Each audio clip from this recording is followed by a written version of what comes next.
When that guy was even repairing it, I go to my therapist, he's going to teach you a special song. He went, really? And I was like, how is she something? No, he's like,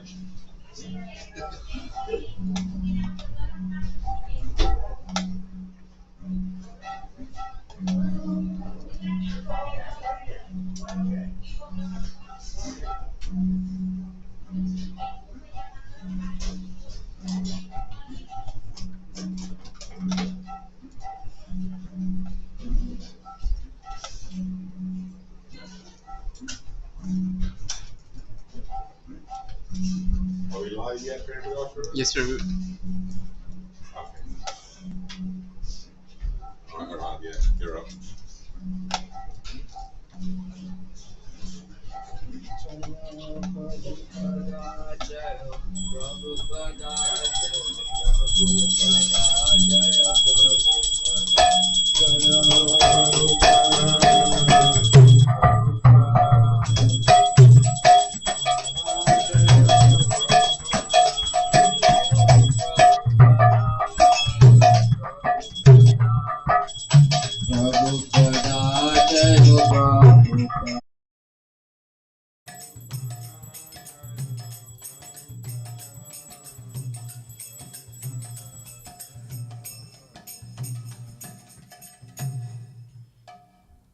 Shri Guru Charane Padma Kevala Bhagati Sadma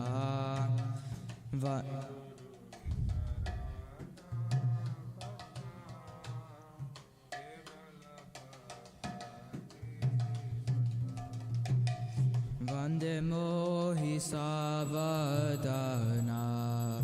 Mate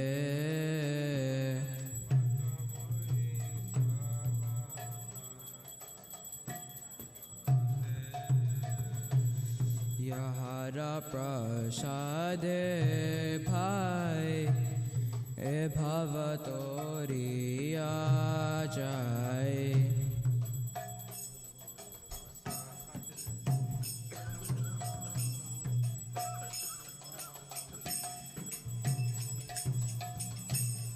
Krishna Prapti Hoi Jai Hoi De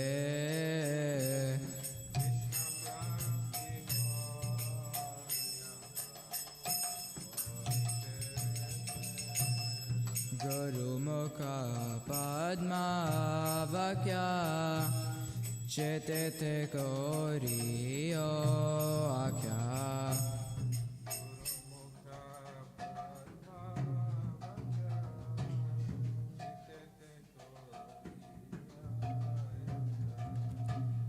और ना करियो मान आशा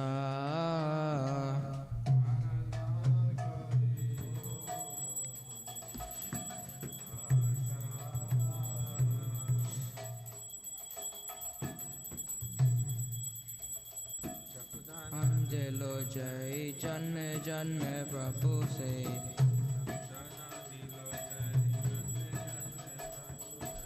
दिव्य ज्ञान जन प्रकाशितो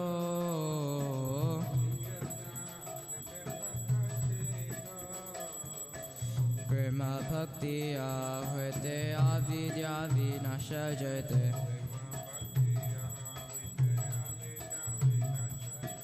वेद ज्ञाय जहर चरितो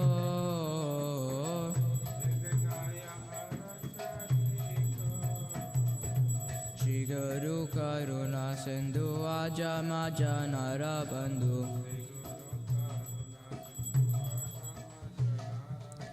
Lokenath Loke Rajivana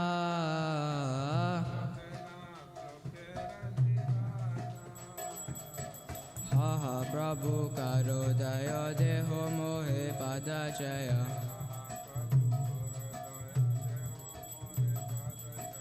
Ebegyastri Bhuvana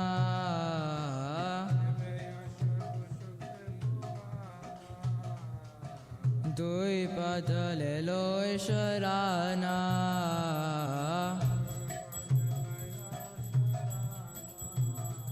Srila Prabhupada Patita Pavana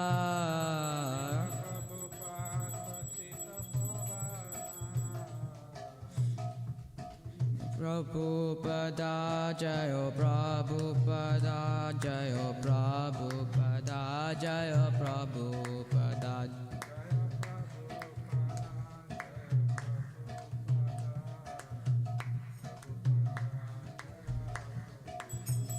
Jayo Guru Deva Guru Deva Guru Deva Jayo Guru Deva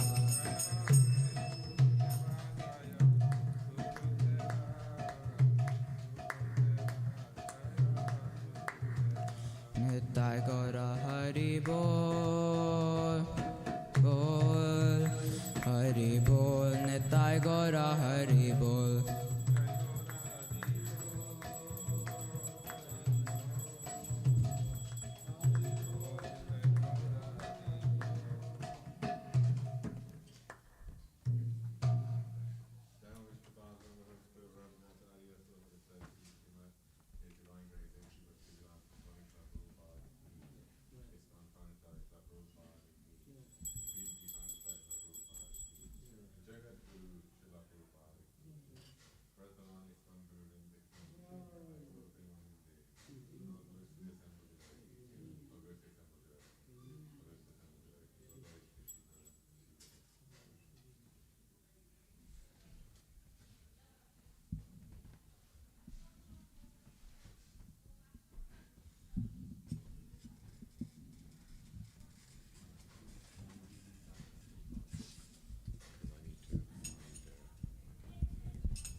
So, very well, everyone. Welcome to Sunday program. We'll continue reading from Srila Prabhupada Leela Amrita. So, Prana Prabhu will read from it, and then we'll carry on with the program as we normally do. I think it's this one. This one? We'll just put the bit. So you can sit over there if you want. Hello?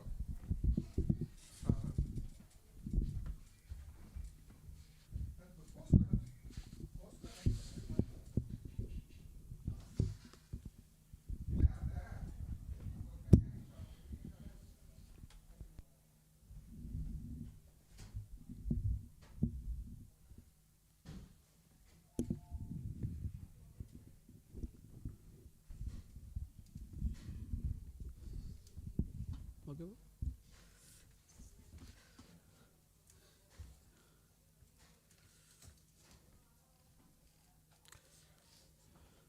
Jai Srila Prabhupada. No one was asked to shave his head or even cut his hair or change his dress. No one offered Swamiji the traditional Guru Dakshina, the donation a disciple is supposed to offer as a gesture of his great obligation to his master. Hardly anyone even relieved him of his chores. So Swamiji himself had to do most of the cooking and other preparations for the initiation. He was perfectly aware of the mentality of his boys, and he did not try to force anything on anyone. Some of the initiates did not know until after the initiation, when they had inquired that the four rules, no meat eating, no illicit sex, no intoxication, and no gambling were mandatory for all disciples. Swamiji's reply then was, I was very glad that you are finally asking me that. It was to be a live Vedic sacrifice with a ceremonial fire right there in the front room of Swamiji's apartment. In the center of the room was the sacrificial arena, a platform of bricks 4 inches high and 2 feet square, covered with mound of dirt.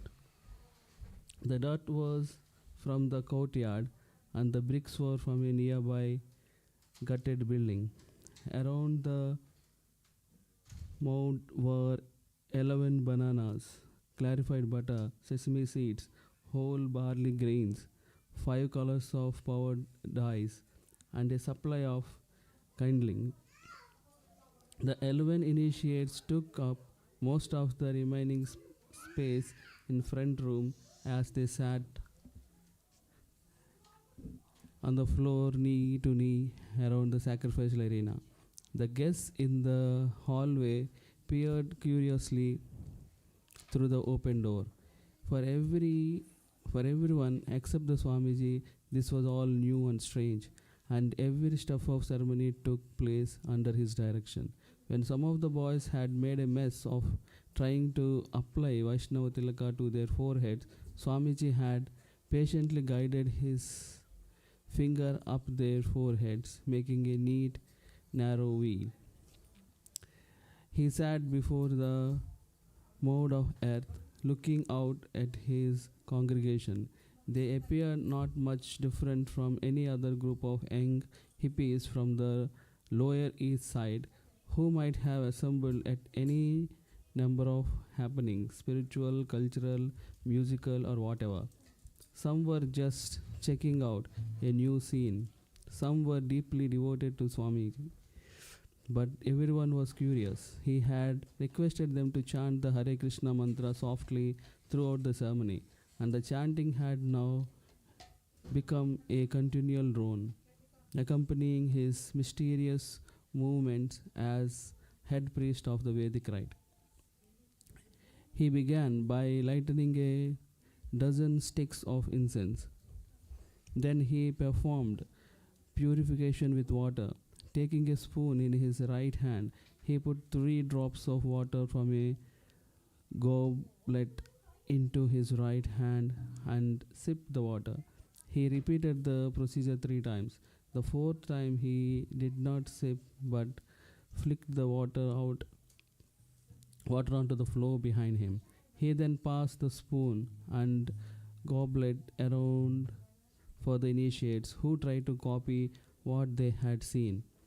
When some of them placed the water in the wrong hand or sipped in the wrong way, Swamiji patiently corrected them.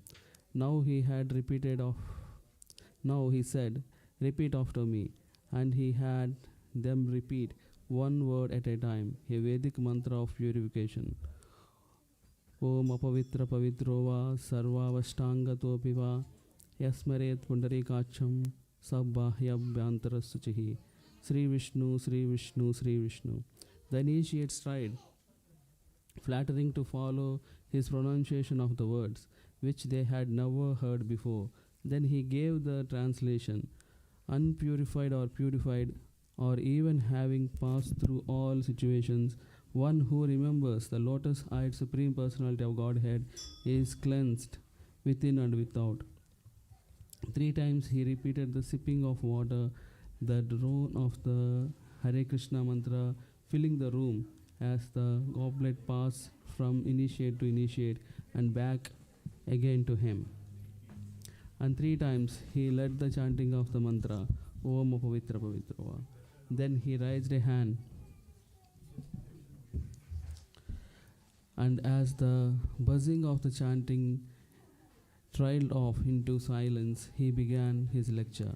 After the lecture, Swamiji asked the devotees one by one to hand him their beads, and he began chanting on them. Hare Krishna, Krishna Krishna, Hare Hare, Hare Rama, Rama Rama, Hare Hare. The sound of everyone chanting filled the room. After finishing one strand, he would summon the owner of the beads and hold the beads up while demonstrating how to chant. Then he would announce the initiate's spiritual name, and the disciple would take back the beads, bow to the floor, and recite, Namo Vishnu Padaya Krishna Prashtaya Bhutale Srimate Bhakti Vedanta Swamin Iti Namine. I offer my respectful obeisances unto His Divine Grace A.C. Bhaktivedanta Swami, who is very dear to Lord Krishna, having taken shelter at his lotus feet. There were 11 initiates, and so 11 sets of beads, and chanting lasted for over an hour. Swamiji gave each boy a strand of neck beads, which he said were like dog collars, identifying the devotee as Krishna's dog. After Valley received his beads and his new name, Umapati, he returned to his place beside Howard and said, "That was wonderful. Getting your beads is wonderful." In turn, each initiate received these beads and his spiritual name. Howard became Hayagriva, Valley became Umapati, Bill became Ravindra Swarupa, Carl became Karlapati, James became Jagannatha, Mike became Mukunda, John became Janaki, Roy became Raya Ram, and Stanley became Satya Disha. Straya Diksha. Another Stanley, a Brooklyn boy with a job, and Janice, a college student from Montreal.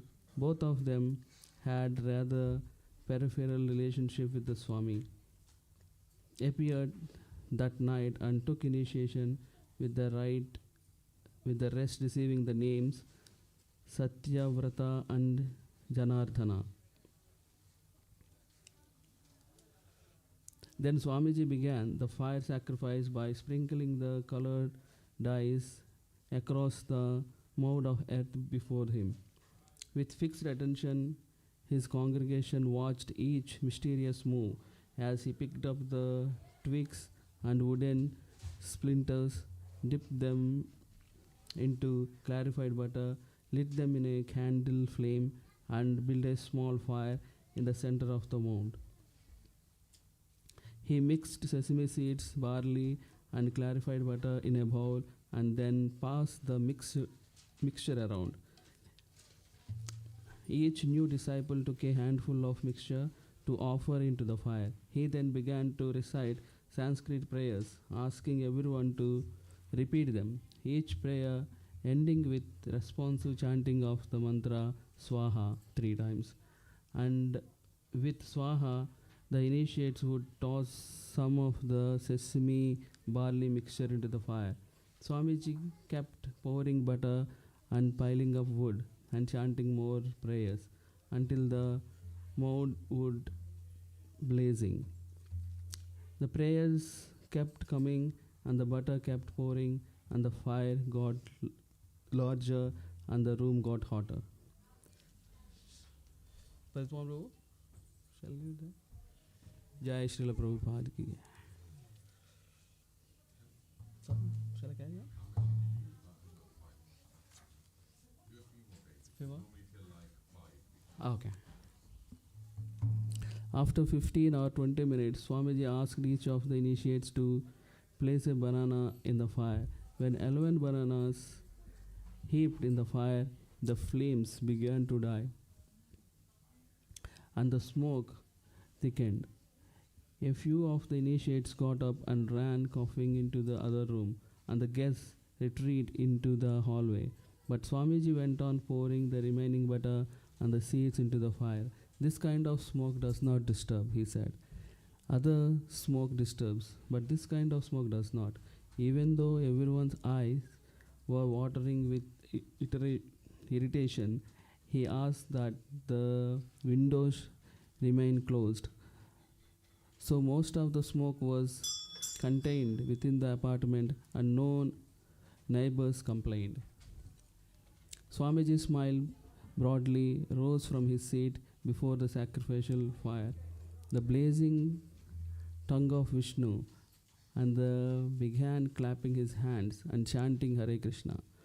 The placing one foot before the other and the swaying from side to side, he began to dance before the fire. His disciple joined him in dancing and chanting, and the smoke abated. He had each disciple touch his beads to the feet of Lord Chaitanya in the Panchatattva picture on the table, and finally he allowed the windows to be opened. As the ceremony was finished and the air in the apartment was clearing, Swamiji began to laugh. There was so much smoke, I thought they might have to call the fire brigade. Swamiji was happy. He arranged that prasadam be distributed to all the devotees and guests. The fire, the prayers, the oaths, and everyone chanting Hare Krishna had all created an auspicious atmosphere. Things were going forward. Now there were initiated devotees in Western world. Finally, most of the disciples went home to their apartments, leaving their spiritual master to clean up after the initiation ceremony. 3 days later, Swamiji performed his first marriage between two disciples, Mukunda and Janaki, with a similar ceremony. He was satisfied.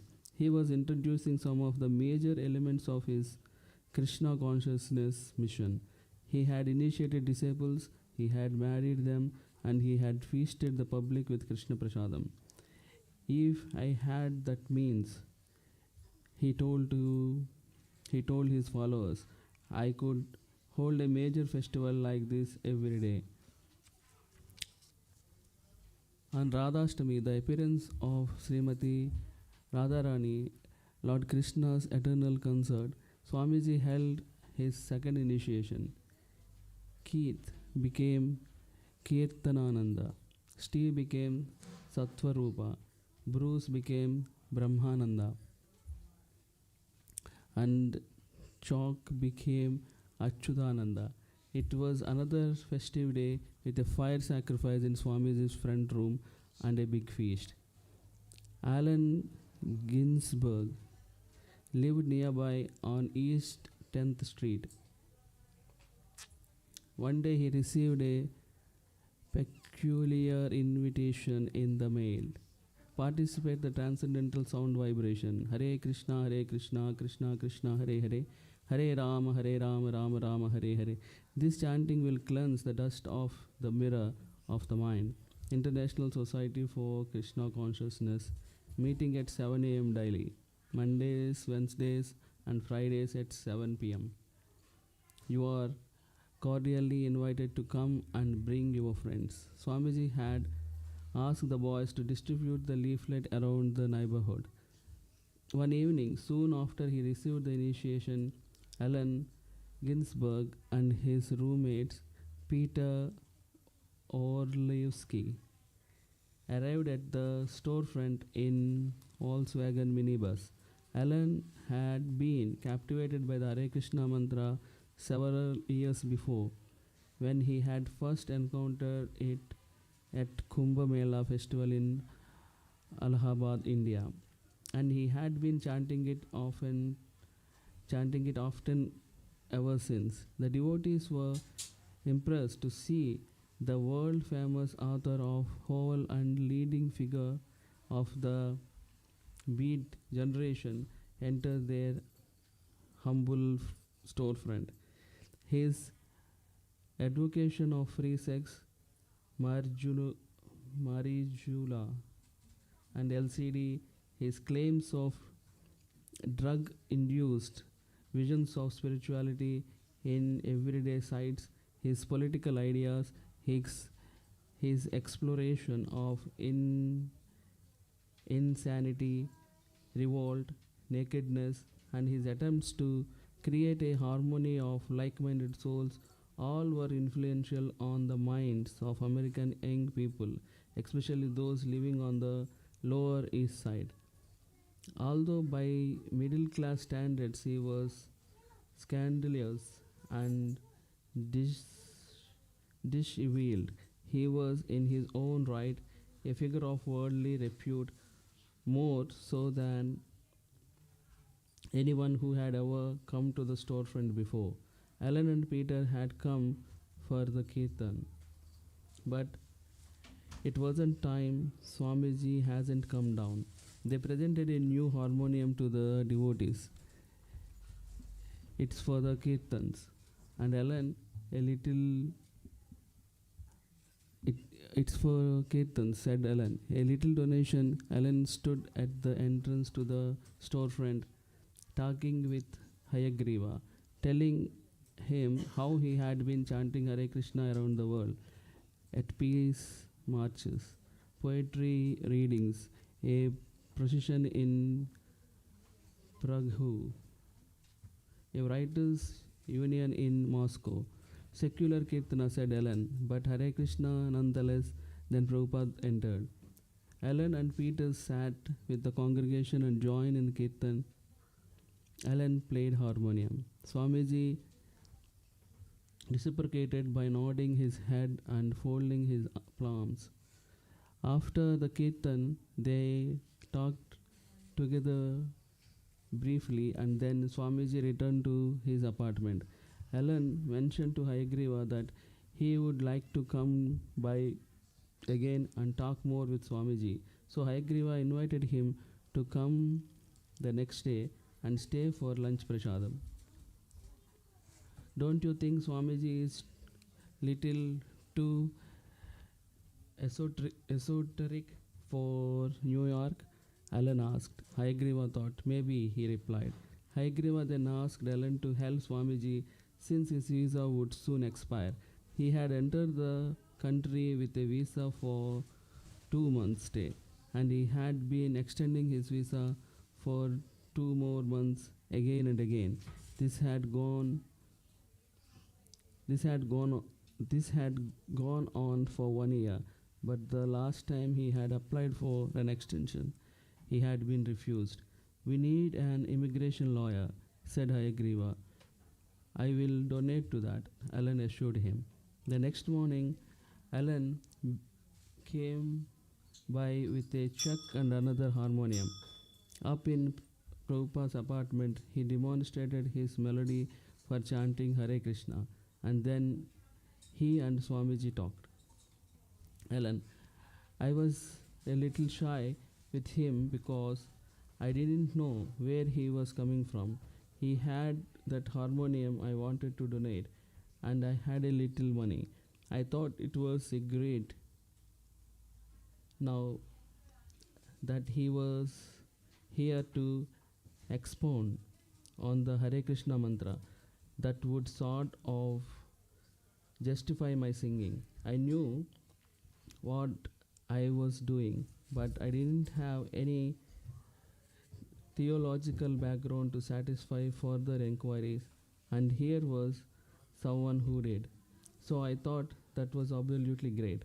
Now I could go around singing Hare Krishna, and if anybody wanted to know what it was, I could just send him to Swami Bhaktivedanta to find out. If anybody wanted to know the technical intricacies and ultimate history, I could send them to him. He explained to me about his own teacher and about Chaitanya and the lineage going back. His head was filled with so many things and what he was doing. He was already working on his translations. He always seemed to be sitting there just day after day, night after night, and I think he had 1 or 2 people helping him. Jai Shri Ki Jai.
Thank you.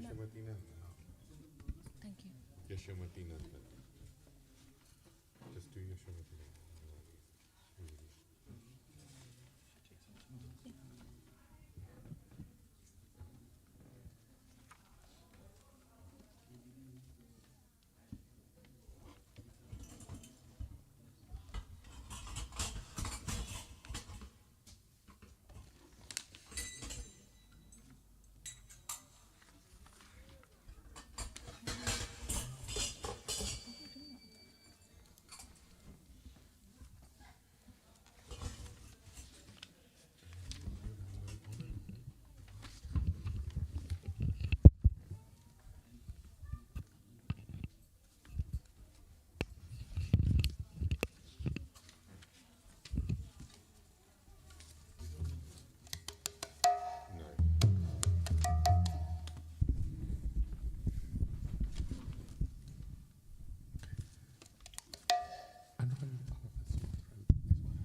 Shri Satyananda Tai Chand Ki Jai.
Yashomati Nandana Brajabaranagara Gokula Ranjana Kana Yashomati Nandana Brajabaranagara Gokula Ranjana Kana Yashomati Nandana Brajabaranagara Gokula Ranjana Kana Yashomati Nandana Brajabaranagara Gokula Ranjana Kana Gopi Parana Dhana Madana Manohara Gopi Paranadana Madana Manohara Gopi Parana Dhana Madana Manohara Gopi Paranadana Madana Manohara Kaliyada Manavidhana Yadamana Vidano Kaliyada Manavidhana Kaliyadamana Vidano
Janapalana Surakula Nashana Brajanapalana Surakula Nashana Nanda Godana Rakhovala Nanda Godana Rakhovala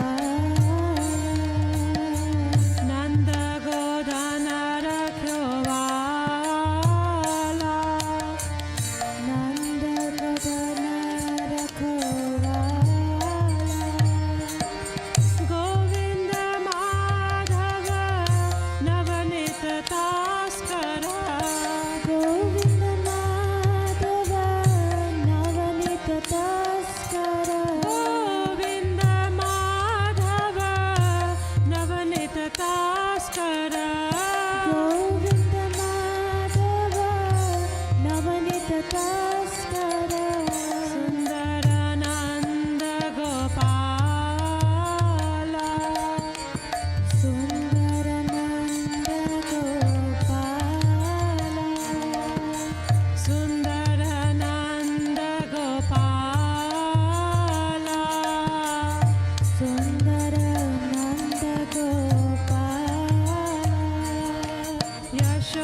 Chara Gopi Vasanahara Yamuna Tata Chara Gopi Vasanahara Yamuna Tata Chara Gopi Vasanahara Yamuna Tata Chara Gopi Vasanahara Rasa Rasika Kripa Moya Rasa Rasika Kripa Moya Rasa Rasika Kripa Moya Rasa Rasika Kripa Moya Shri Radha Vallabha Vrindavana Natavara Shri Radha Vallabha Vrindavana Natavara Shri Radha Vallabha Vrindavana Natavara Shri Radha Vallabha Vrindavana Natavara Bhakti Vinodaya Sara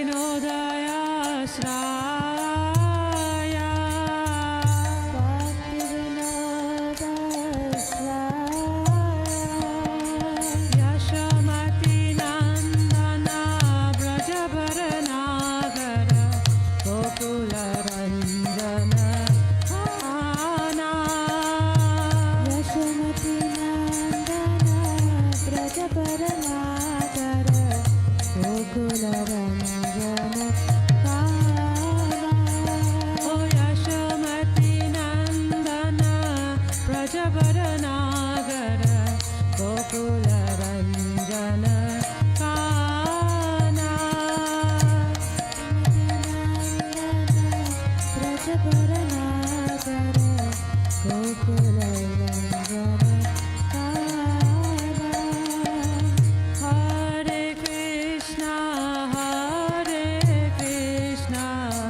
Krishna Krishna Hare Hare Hare Ram Ram Ram Hare Hare Hare Krishna Krishna Krishna Hare Hare Hare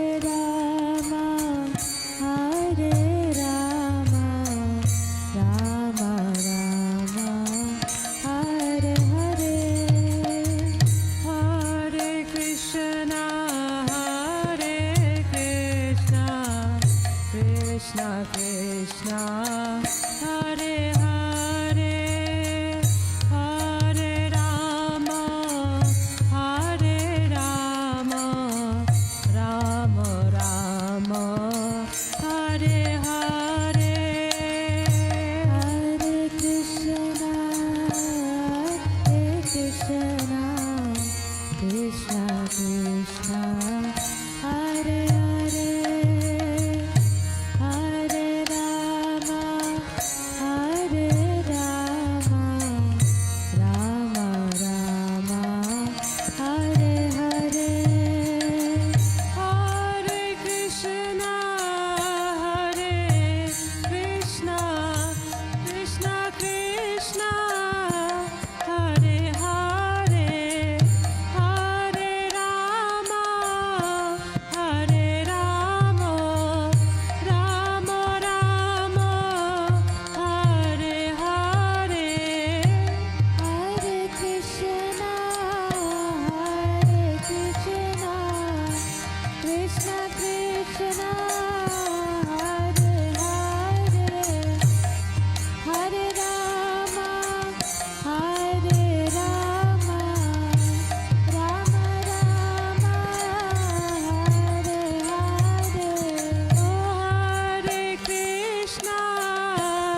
Hare Krishna Krishna Krishna Hare Hare Hare Ram Ram Ram Hare Hare Hare Krishna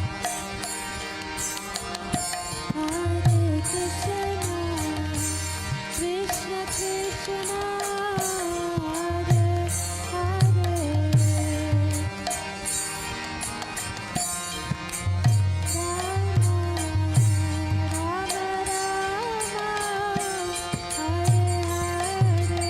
हरे कृष्णा कृष्णा कृष्णा हरे हरे हरे राम राम राम हरे हरे हरे कृष्णा कृष्णा हरे हरे राम हरे हरे हरे कृष्णा कृष्णा हरे हरे हरे राम राम हरे हरे कृष्णा हरे हरे हरे राम राम हरे हरे हरे कृष्णा कृष्णा हरे हरे हरे राम राम हरे हरे हरे कृष्णा कृष्णा हरे हरे हरे राम राम हरे हरे ओ यशोमती नंदन व्रजभरनागर गोकुलरञ्जन काना यशोमती नंदन व्रजभरनागर गोकुलरञ्जन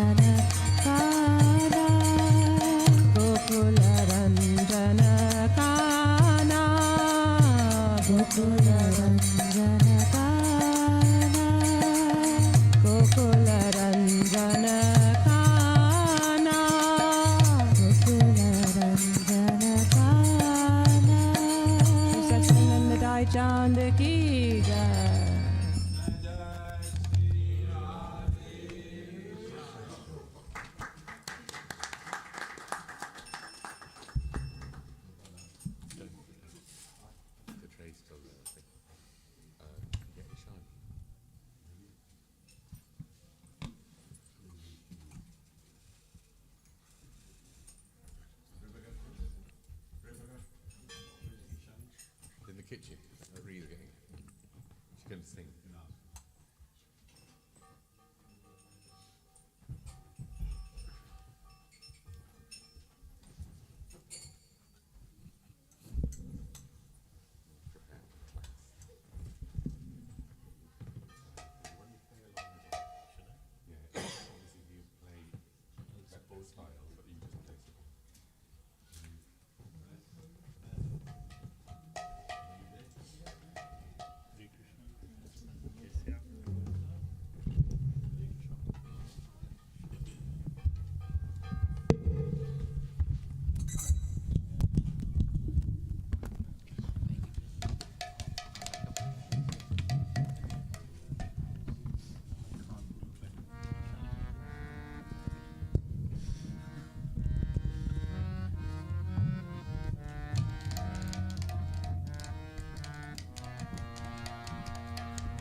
Shri Shri Sachinandai Janki Jai.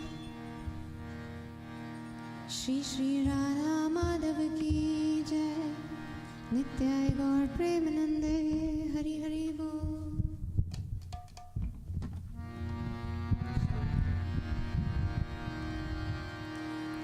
Hare Krishna, Hare Krishna,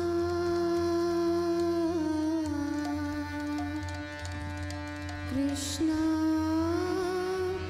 Krishna, Hare Hare, Hare Rama,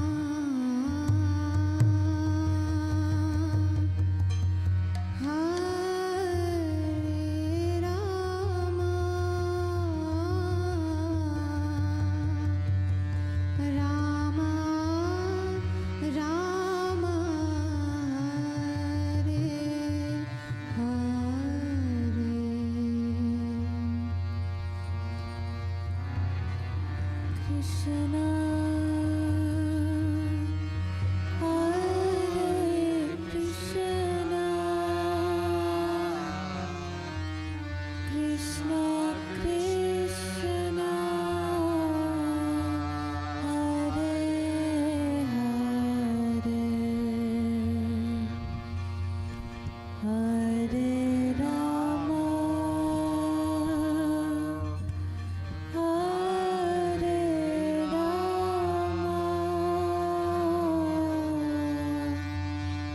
Rama Rama,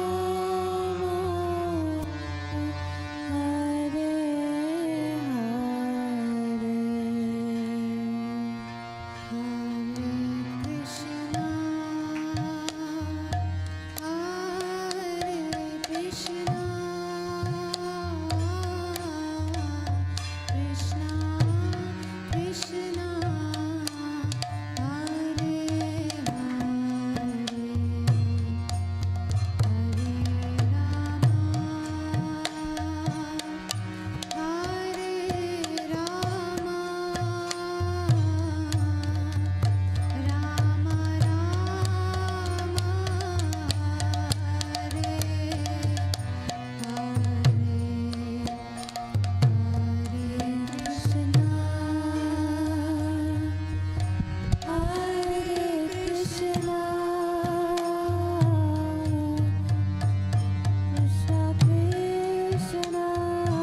Krishna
Krishna Hare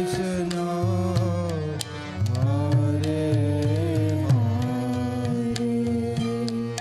Hare Rama Hare Rama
Rama Rama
Hare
जयो निताय चांद, जयो निताय चांद, जयो इक्र चक्रधाम।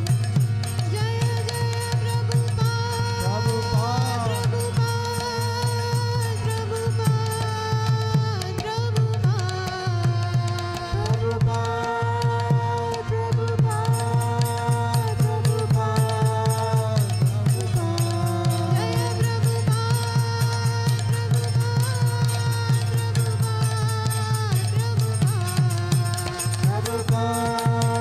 Prabhupada, Prabhupada, Prabhupada.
Jai.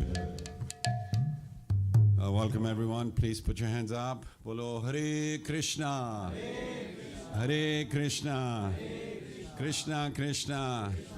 Hare Hare. Hare Ram. Hare Ram. Ram Ram. Hare Hare. So thank you for coming. Such a lovely day. And this is our summer. You know, and you never know whether it's going to rain or not, but today's been good. And soon, what's happening on Wednesday? Anybody? What was that? Nrsingadev's appearance day. Yeah, so that's better. Give a big round of applause. She remembers. Now, what we want to do is, in our Bharatic calendar, we have so many festivals. You know, it's party after party. And like today, Haribol, today is Ekadashi, so we're celebrating Ekadashi. And there is a sponsor here, Sugandhas Patidev has sponsored, because the young lad, how old is he now? 11 now, yes. Well, we sing him. So give him a big round of applause for sponsoring the prasad. And I must say there was someone else who had also sponsored before as well. Aruna Band, I think Aruna Band did, yeah. So there's two sponsors, but that's good. Feeding the Vaishnavas is very, very nice. And there are devotees who felt they were praying to the Lordship and things weren't happening. But when they fed the devotees, things happened, you know. And they shared, you know, how for a long time they were struggling. But the Lord eats through the devotee. You know, we can beg to the Lordship, please do this for me. He says, what are you going to do for me? So when you feed the devotees, the Lordship gets satisfied. And it's very nice. And today's class will be by Guru Sevak Prabhu about Prahlad Maharaj and Nrsingadev. And before we came to ISKCON, I didn't know much about Nrsingadev. I didn't know much about Go Nitai. And now we're thinking they're so prominent, how come we didn't know it? And because of in Bharat, the invaders came, they took over. So otherwise it would be regular, everybody knew that. Was it Sridhar Maharaj or... He was a Nrsingadev devotee, yeah? And, I mean, this is traditional, and he's written all the commentaries in Bhagavatam and everything. And Chaitanya Mahaprabhu liked his purports, Sridhar Maharaj's. And there was a mathematician who came to Oxford from Bharat. Nrsingadev used to tell him the formula. Ramana.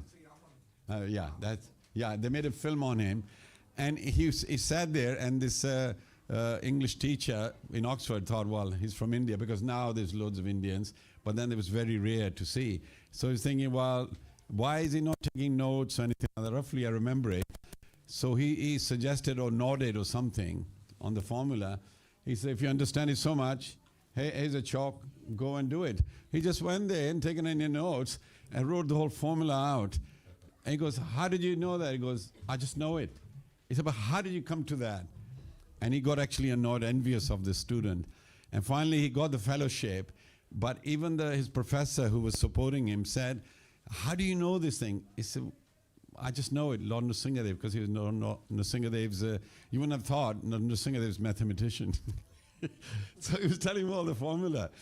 So, we had missed out on so much, but I must say thanks to Srila Prabhupada, round of applause to Srila Prabhupada, that globally he revived the whole Sanatana Dharma, not just in Bharat.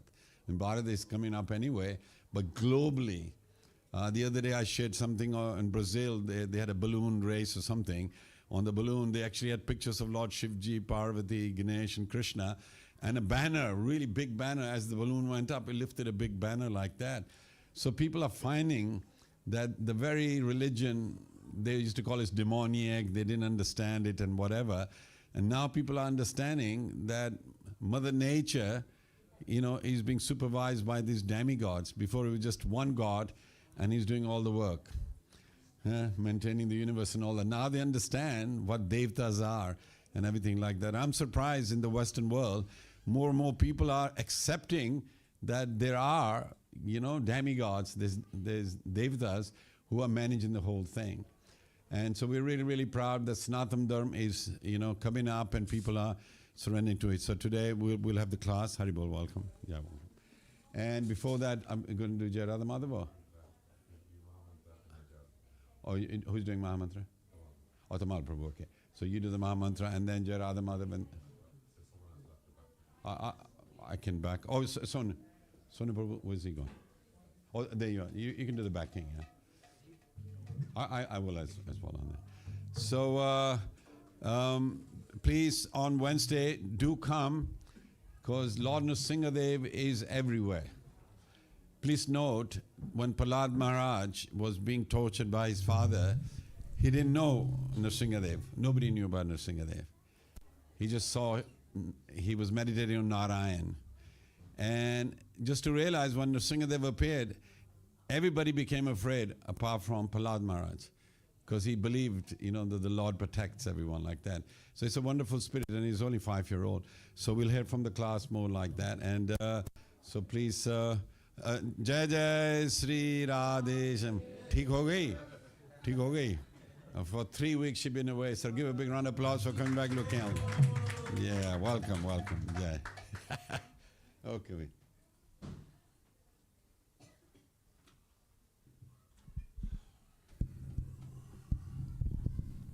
Shri Shri Sachinanta Chand ki jai. Jai.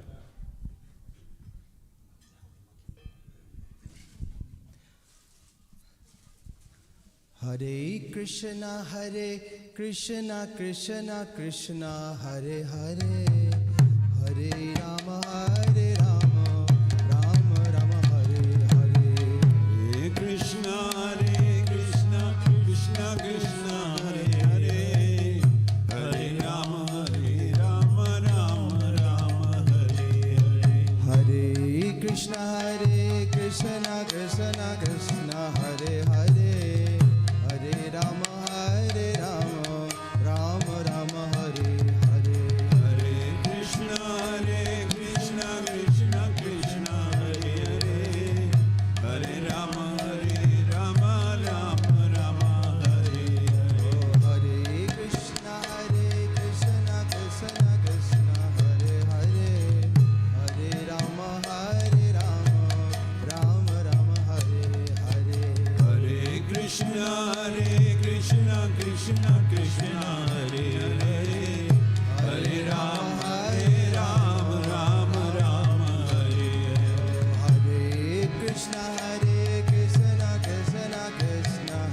Hare Krishna, Krishna Krishna, Hare Hare, Hare Rama, Rama Rama, Hare Hare.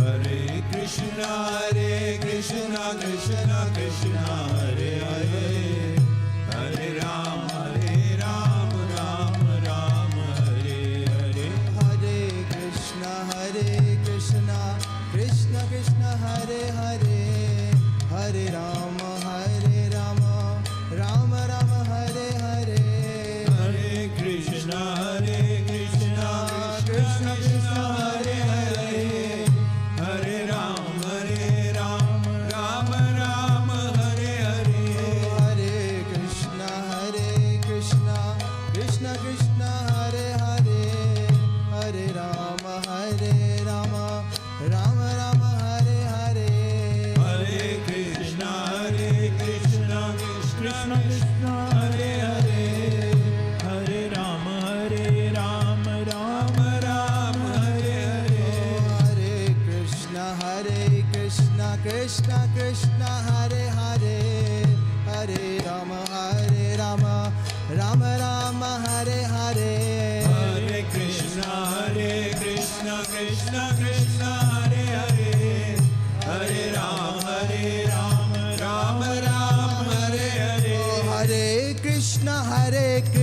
Krishna Krishna Hare Hare, Hare Rama Rama Rama Hare Hare, Hare Krishna Krishna Krishna Hare Hare, Hare Rama Rama Rama Hare Hare. Oh, Hare Krishna Krishna Krishna Hare Hare, Hare Rama Rama Rama Hare Hare, Hare Krishna Krishna Krishna Hare Hare, Hare Rama Rama Hare Hare. Hare Krishna Krishna Krishna Hare Hare, Hare Rama Rama Rama Hare Hare, Hare Krishna Krishna Krishna Hare Hare, Hare Rama Rama Rama Hare Hare. Oh, Hare Krishna Krishna Krishna Hare Hare, Hare Rama Rama Rama Hare Hare, Hare Krishna Krishna Krishna Hare Hare, Hare Rama Rama Hare Hare. Hare Krishna Krishna Krishna Hare Hare, Hare Rama Rama Rama Hare Hare, Hare Krishna Krishna Hare Hare, Hare Rama Rama Rama Hare Hare. Oh, Hare Krishna Krishna Hare Hare, Hare Rama Rama Hare Hare, Hare Krishna Krishna Krishna Hare Hare, Hare Rama Rama Rama Hare Hare. Oh, Hare Krishna Krishna Hare Hare, Hare Rama Rama Hare Hare, Hare Krishna Krishna Hare Hare, Hare Rama Rama Rama Hare Hare. Oh, Hare Krishna Krishna Hare Hare, Hare Rama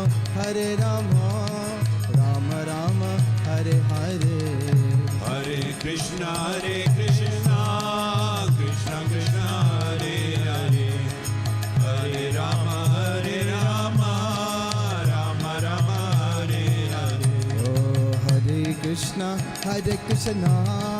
Krishna Krishna Hare Hare, Hare Rama Rama Rama Hare Hare, Hare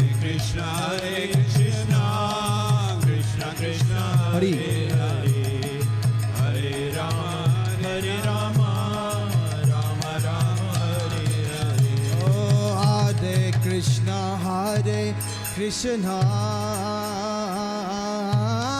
Krishna Krishna Hare Hare, Hare Rama Rama Rama Hare Hare, Hare Krishna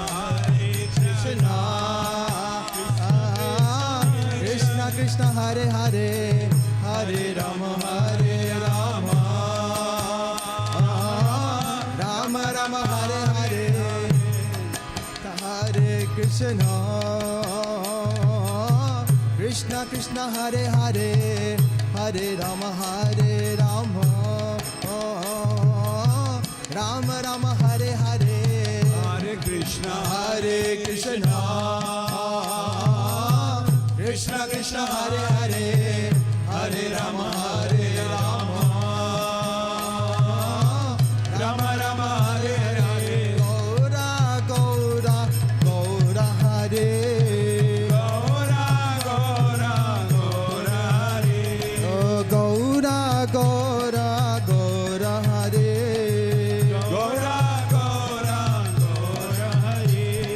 Gaura Hare, Gaura Hare,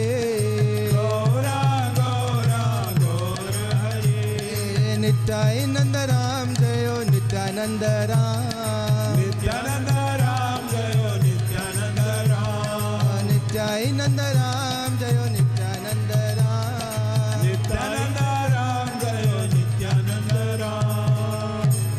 Shri Radha Madhav ki jai.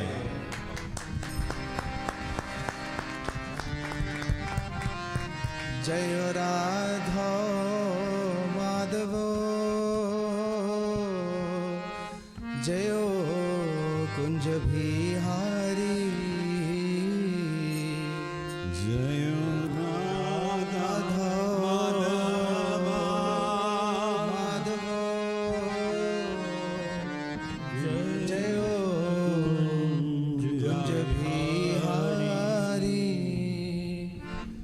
जयो गोपी जनवल्लभ जयो गिरिवरधारी जयो गिरिवरधारी जयो गोपी जनवल्लभ जयो गिरिवरधारी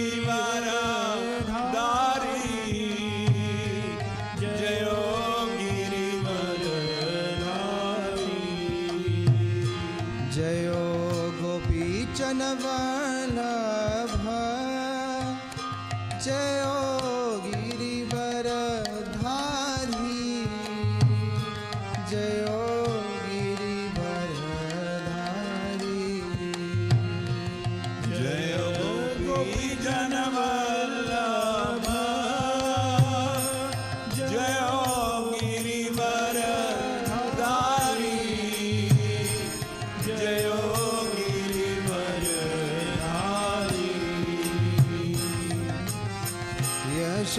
यशोदानंदन व्रज जनरंजन यशोदानंदन व्रज जनरंजन यशोदानंदन व्रज जनरंजन यशोदानंदन व्रज जनरंजन यमुनातीरो वनचारी यमुनातीरा वनचारी यमुनातीरो वनचारी यमुनातीरा वनचारी जयो Radho माधवो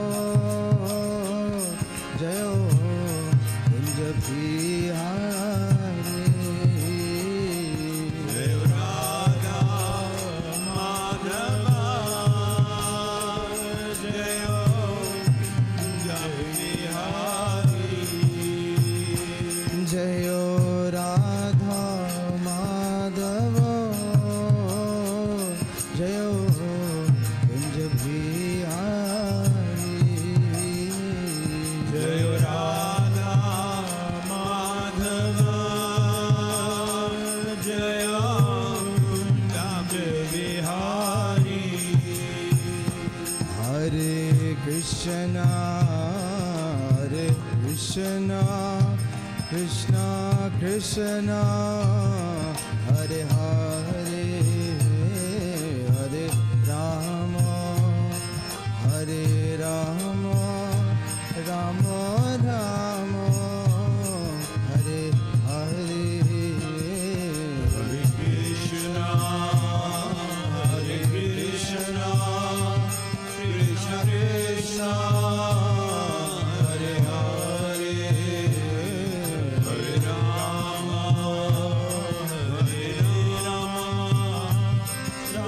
Ram Hare Hare Hare Krishna Krishna Krishna Hare Hare Hare Ram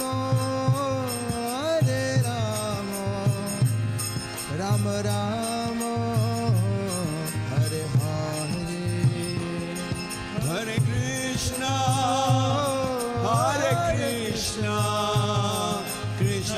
Krishna Krishna Hare Hare Hare Ram Ram Ram Hare Hare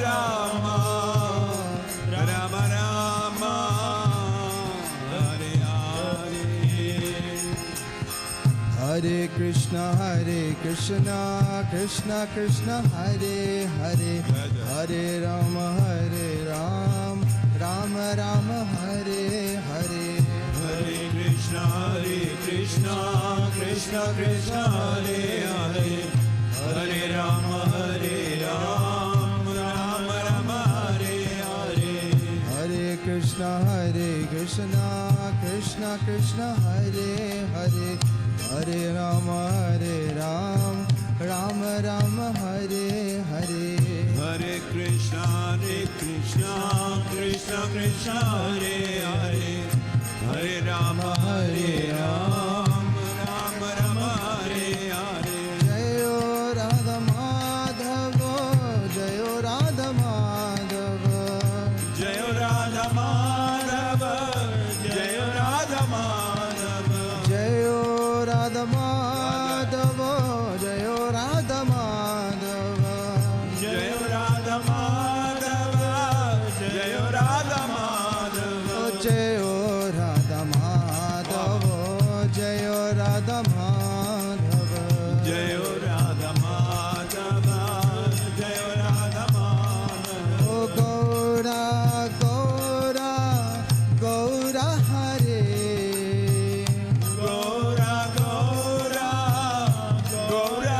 Hari O Nitai Nandaram, Jayo Nitai Nandaram, Nityananda Ram Jayo Nityananda Ram Jayo Prabhupada, Jayo, Jayo Prabhupada, Jayo Prabhupada Jayo Jayo Prabhupada Jayo Gurudev, Jayo Gurudev, Jayo Gurudev Jayo Gurudev O Nitai Gaur Hari Bol, Hari Bol, Hari Bol, Nitai Gaur Hari Bol Hari Bol Hari Bol O Hari Bol, Hari Bol, Hari Bol, Hari Bol, Hari Bol Hari Bol Hari Bol Hari Bol Hari Bol, Hari Bol, Hari Bol, Hari Bol, Hari Bol Hari Bol Hari Bol Hari Bol Shri Shri Radha Madhav ki Jai Shri Shri Satchidananda Chand ki jai.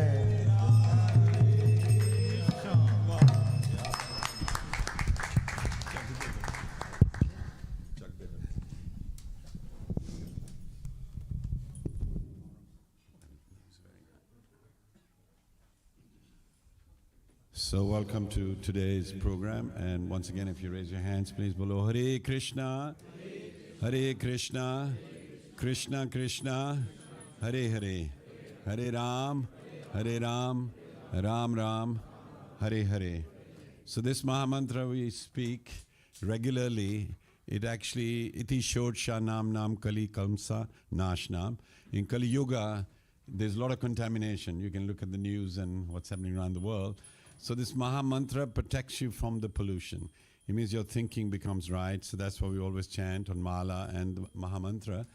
And Srila Prabhupada went to the West to actually get everybody to chant the holy name. And it is said that if even once somebody hears this Mahamantra, their life changes. That's just listening. But can you imagine those who are chanting this Mahamantra regularly? So we request to people, please invest in this Mahamantra. You can, even if you haven't had a bath, you can chant the Mahamantra. With Gayatri, you know, you got to have it given by your guru in your ear, and then, you know, you have Yagyapavit, and then you have to, in the morning, have a bath, then do the Gayatri, and you can't chant it. You know, some people do, but you're not supposed to, quietly in the kantha. But this Mahamantra, you know, even if you're in the toilet, you can chant the Mahamantra. It's so powerful. And it's Not the on Lord's beach, names. obviously. And so we can see even in Satya Yoga, there was Prahlad Maharaj. He was chanting the Narayan's name everywhere, all the time. Even in Satya Yoga, where you're supposed to just be meditating, he was actually glorifying the Lord like that. So it's a glory. So please take to that. And today's class is special class. There's a Kadashi Katha first. Yeah, you're going to do that. And then afterwards, the message of Prahlad Maharaj and Lord Nrsingadev. And Lord Nrsingadev was quite frightening. Even Lakshmi Mata came and ran away. She said, I've never seen my Swami in this form. And so it's amazing. We'll get to know the details. You know it already. To hear the Katha is actually awakening the Lord, you know, and your consciousness towards the Lord, which means anartha nivriti. So any anarthas you have, any material desires you have, they get washed away. So hearing the Katha is very important, even if you know the Katha already. So even great saintly persons, even though they are the Bhaktas, But when the shrotas, they're listening, they will listen to the Vakta saying the Lord is speaking through the speaker. So they hear the Katha. So we'll give ear to that. And if you have any questions afterwards, please do ask them. Then we'll have the Aarti. Like I said, today is the Prashadam has been sponsored by Sugandha family. And also, I think Arunaban might come, or she's coming later. And then there's a cake as well in honor of your son. He's 10 years old. And so then we'll conclude with the Prashadam afterwards. Jai Ho. Guru, round of applause for Guru Sahib. Om Namo Bhagavate Vasudevaya. Om Namo Bhagavate Vasudevaya. Om Namo Bhagavate Vasudevaya.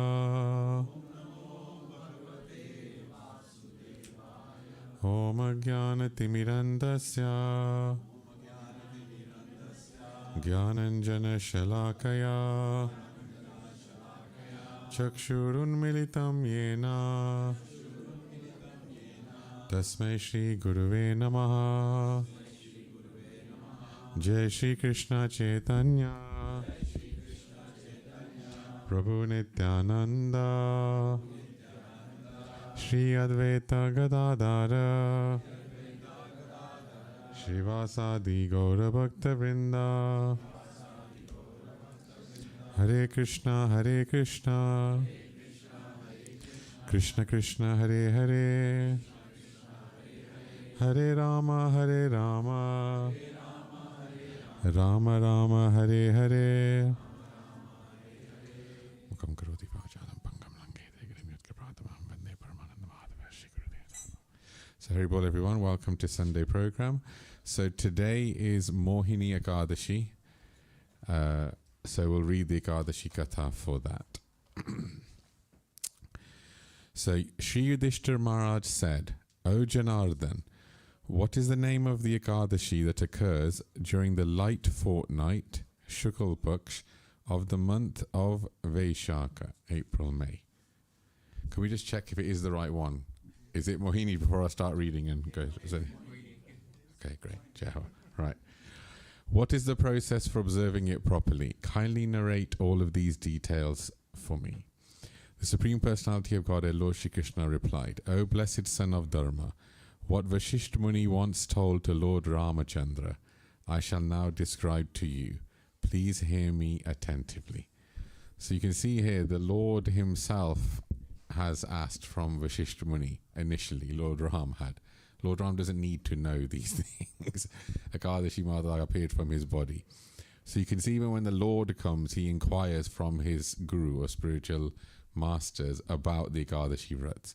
He's setting the example that we should do the same. So this spiritual inquiry is very important. Nowadays it's a little bit lost because everyone's got Google Maharaj on the phone and WhatsApp Maharaj, who's probably not bona fide.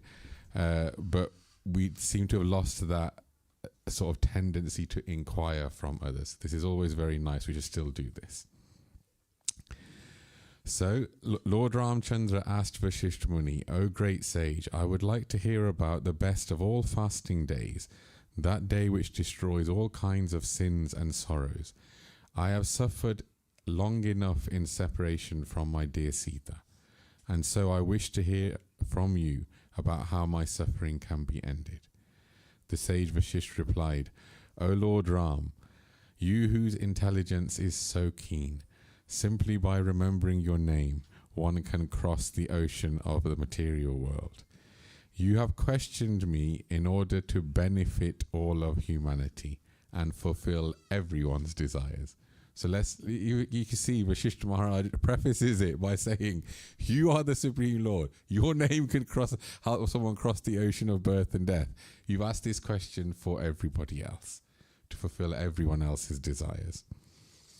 So Vasishtha Muni says, I shall now describe that day of fasting which purifies the whole world.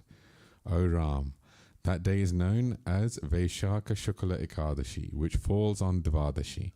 It removes all sins and is famous as Mohini Ekadashi. Truly, O dear Ram, the merit of this Ekadashi frees the fortunate soul who observes it from a network of illusion. Therefore, if you want to relieve your sufferings, observe this auspicious Ekadashi perfectly, for it removes all obstacles from one's path and relieves the greatest miseries. Kindly listen as I describe its glories, because for one who even hears about this auspicious Ekadashi, the greatest sins are nullified. Jai Ho. On the banks of the Saraswati river there was once a beautiful city named Bhadravati, which was ruled by King Dyutiman. O Ram, that steadfast, truthful and highly intelligent king was born in the dynasty of the moon, Chandravansh. In his kingdom was a merchant named Dhanbal, who possessed a great deal of wealth of food, grains and money. He was also very pious.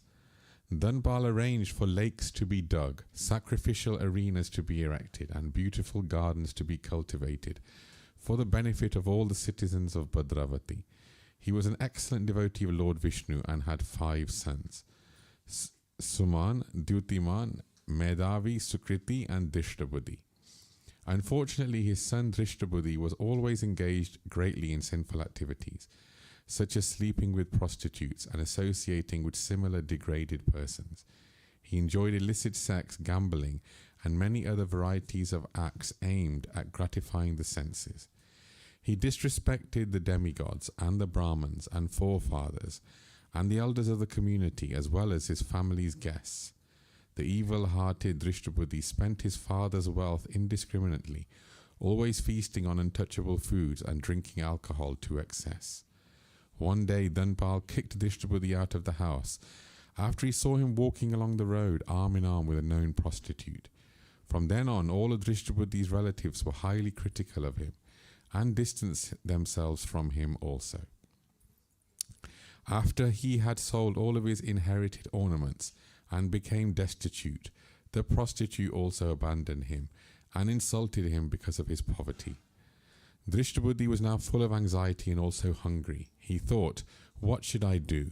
Where should I go? How can I maintain myself? He then began to steal. The king's constables arrested him, but when they learnt who it was, that his father was the famous Dhanbal, they released him. He was caught and released this way many times, but at last, sick of his arrogance and total disrespect for others and their property, the ill-mannered Drishtabuddhi was apprehended, handcuffed, and then beaten. After whipping him, the king's marshals warned him, O evil-minded one, there is no place for you in this kingdom. However, Drishtabuddhi was freed from his tribulation by his father, and immediately thereafter entered the dense forest. He wandered here and there, hungry and thirsty, and suffering greatly. Eventually, he began killing jungle animals, the lions, deer, boar, and even wolves for food. Always ready in his hand was his bow. Always on his shoulder was his quiver full of arrows. He also killed many birds, such as chakoras, peacocks, gunkas, doves, and pigeons. He unhesitatingly slaughtered many species of birds and animals to maintain his sinful way of life, and the sinful results accumulating more and more each day. On account of his previous sins, he was now immersed in an ocean of great sin that was so relentless that it appeared he could not get out. Drishtabuddhi was always miserable and anxious, but one day during the month of Vaishak, by the force of some of his past merit, he chanced upon the sacred ashram of Kaundinya Muni. The great sage had just finished bathing in the Gangaji, and water was dripping from him still. Drishtabuddhi had the great good fortune to touch some of those droplets of water that were falling from the sage's wet clothing. Instantly, Drishtabuddhi was freed of his ignorance, and his sinful reactions were reduced. So you can see the bathing water of the sadhus is very, very potent. Offering his humble obeisances to Kaundinya Muni, Drishtabuddhi prayed to him with joint palms. O great Brahman, please describe to me some of the atonement I may perform without too much endeavour. I have committed so many sins in my life, and these have now made me very poor. The great Rishi replied, O son, listen with great attention, for by hearing me your life will change, and you will become free of your remaining sins. In the light fortnight of this very month, Vaishaka, April, May, there occurs the sacred Mohini Ekadashi, which has the power to nullify sins as vast and weighty as Mount Sumeru. If you follow my advice and faithfully observe the fast on this Ekadashi, which is so dear to Lord Hari, you will be freed from the sinful reactions of many, many births. Hearing these words with great joy, Drishtabuddhi promised to observe a fast on Mohini Ekadashi according to the sage's instruction and direction. O best of kings, O Ramachandra Bhagwan, by fasting completely on Mohini Ekadashi, the once sinful Drishtabuddhi, the prodigal son of the merchant Dhanapal, became sinless. Afterwards he achieved a beautiful transcendental form and, free at last of all obstacles, rode upon the carrier of Lord Vishnu, Garud, to the supreme abode of the Lord. O Ramachandra, the fast day of Mohini Ekadashi removes the darkest illusory attachments to material existence. Thus, there is no better fast day in all the three worlds than this. Lord Shri Krishna concluded, and so, O Yudhishthir, there is no place of pilgrimage, no sacrifice, and no charity that can bestow merit equal even to 1/16 of the merit a faithful devotee of mine obtains by observing Mohini Ekadashi.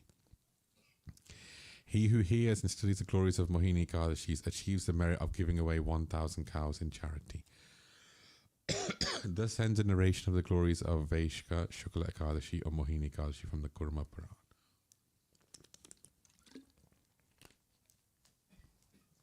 Note, if the holy fast falls on Dvadashi, it is still called Ekadashi in the Vedic literature. Furthermore, in Garud Puran, Lord Brahma states to Narad Muni, O Brahman, this fast should be observed when it's a full Ekadashi, a mixture of Ekadashi or Dvadashi, or a mixture of the three, Ekadashi, Dvadashi and Trayodashi, but never on the day when there's a mixture of Dashmi and Ekadashi. This is also upheld in the Hari Bhakti Vilas, Vaishnav Smriti Shastra, and upheld by Srila Bhaktisiddhanta Saraswati Thakur Prabhupada in his Navadvip Panjika introduction. Sakadshi Devi Ki Jaya. So if you can put up Srimad Bhagavatam, Canto 7, Chapter 6, Verse 1.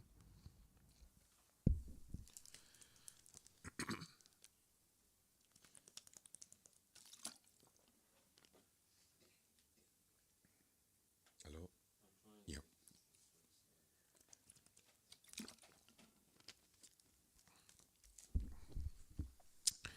Okay, you can repeat after me. Narayanam Namaskritya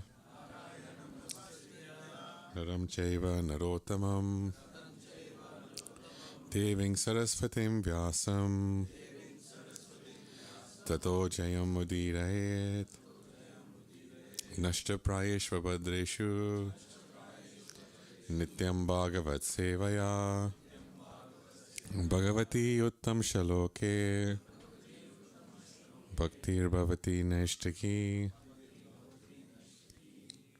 Okay, so repeat after me. Shri Pralado Vacha Kaumara Charet Pragyo Dharman Bhagavataniha Durlabam Manusha Janama Tadapi Adruvam Arthadam. Okay, so translation by Srila Prabhupada Ki Jai. Prahlad Maharaj said, one who is sufficiently intelligent should use the human form of body from the very beginning of life. In other words, from the tender age of childhood, to practice the activities of devotional service, giving up all other engagements. The human body is most rarely achieved, and although temporary like other bodies, it is meaningful, because in human life one can perform devotional service. Even a slight amount of sincere devotional service can give one complete perfection. So I won't read the purport, but I'll talk about Lord Nrsingadev's incarnation.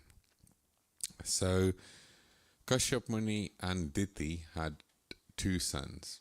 They had many sons, but the two prominent ones were Hiranyaksh and Hiranyakashipu.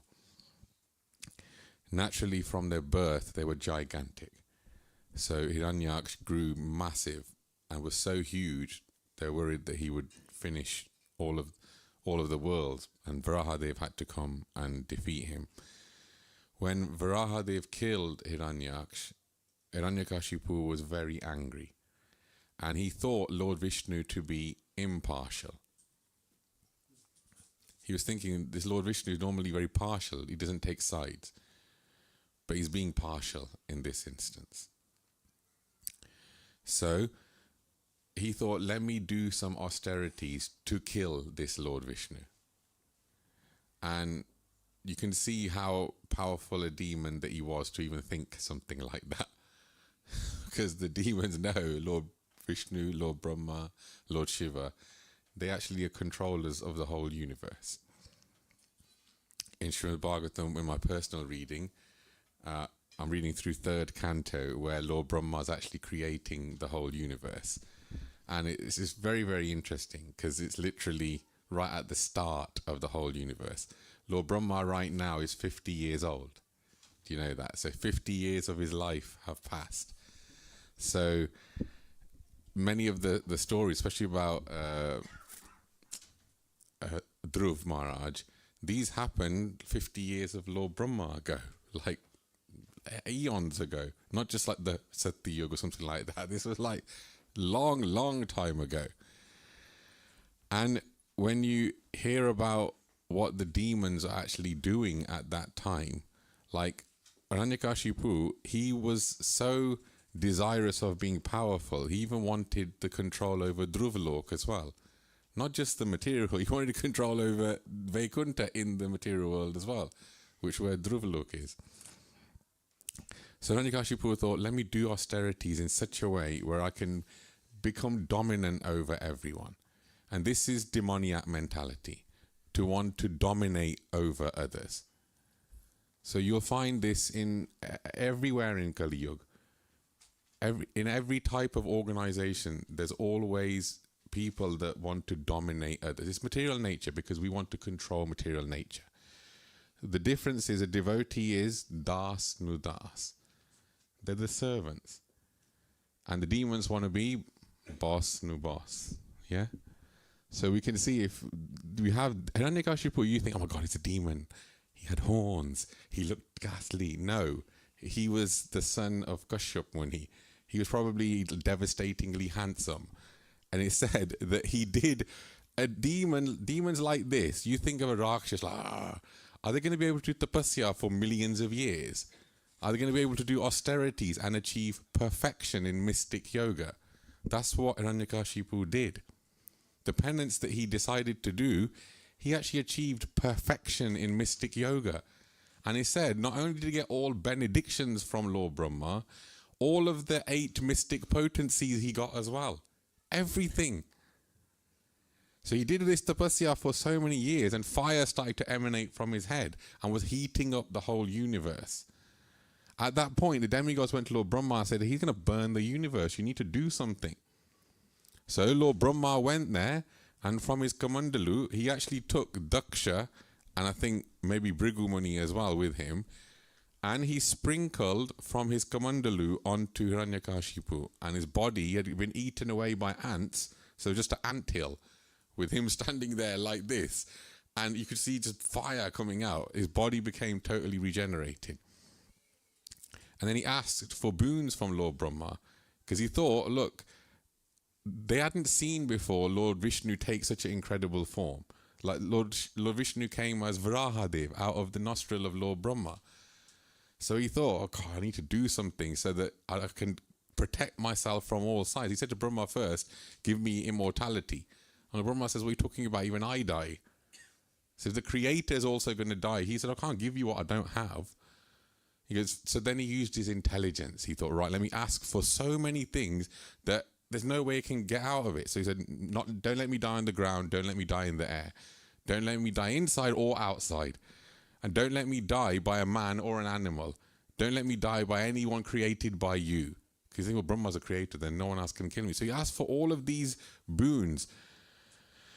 And some people even say that he asked, don't let me die out of any of the months in the year. So he's covered all of his bases, haven't he? So when he asked all of these boons, Hiranyakashipu naturally then, this is after achieving perfection in mystic yoga. So you think he'd be satisfied, yeah? So he's suddenly got all of these strength, all this power, and then he goes and conquers the whole universe. And he said he was so powerful, Vishwanath Chakravarti Thakur compares him to King Vena, who had literally dominated the whole universe. But King Vena was afraid of Bhrigumani and other munis because he was worried they would curse him. They said Hiranyakashipu was so powerful and he had so much mystic potency, he surpassed the power of Bhrigu and the other rishis. So he was not afraid of them at all. They were afraid of him. So only Lord Vishnu, Lord Brahma and Lord Shiva didn't actually serve him. Otherwise, he went to Indra's capital, was living there, all the demigods were serving him. That's how powerful Hiranyakashipu was. It was crazy. So he thought at the time when he was doing his penances, Indra and the demigods had attacked many times. So everyone knows of Hiranyakashipu's famous son. So what's the name of Hiranyakashipu's famous son? Prahlad Maharaj. He had 4 sons. One of them, the most prominent, was called Prahlad. So Hiranyakashipu's wife, anyone know her name? Okay, yeah, do very good. So she was at the palace at the time when Indra was attacking. So Indra abducted her, and because he saw she was pregnant with Prahlad Maharaj, he thought, let me kill the son of Hiranyakashipu. Because if the father's this bad, the son will be just as bad. And Narad Muni immediately saw this and came and goes, hey Indra, what are you doing?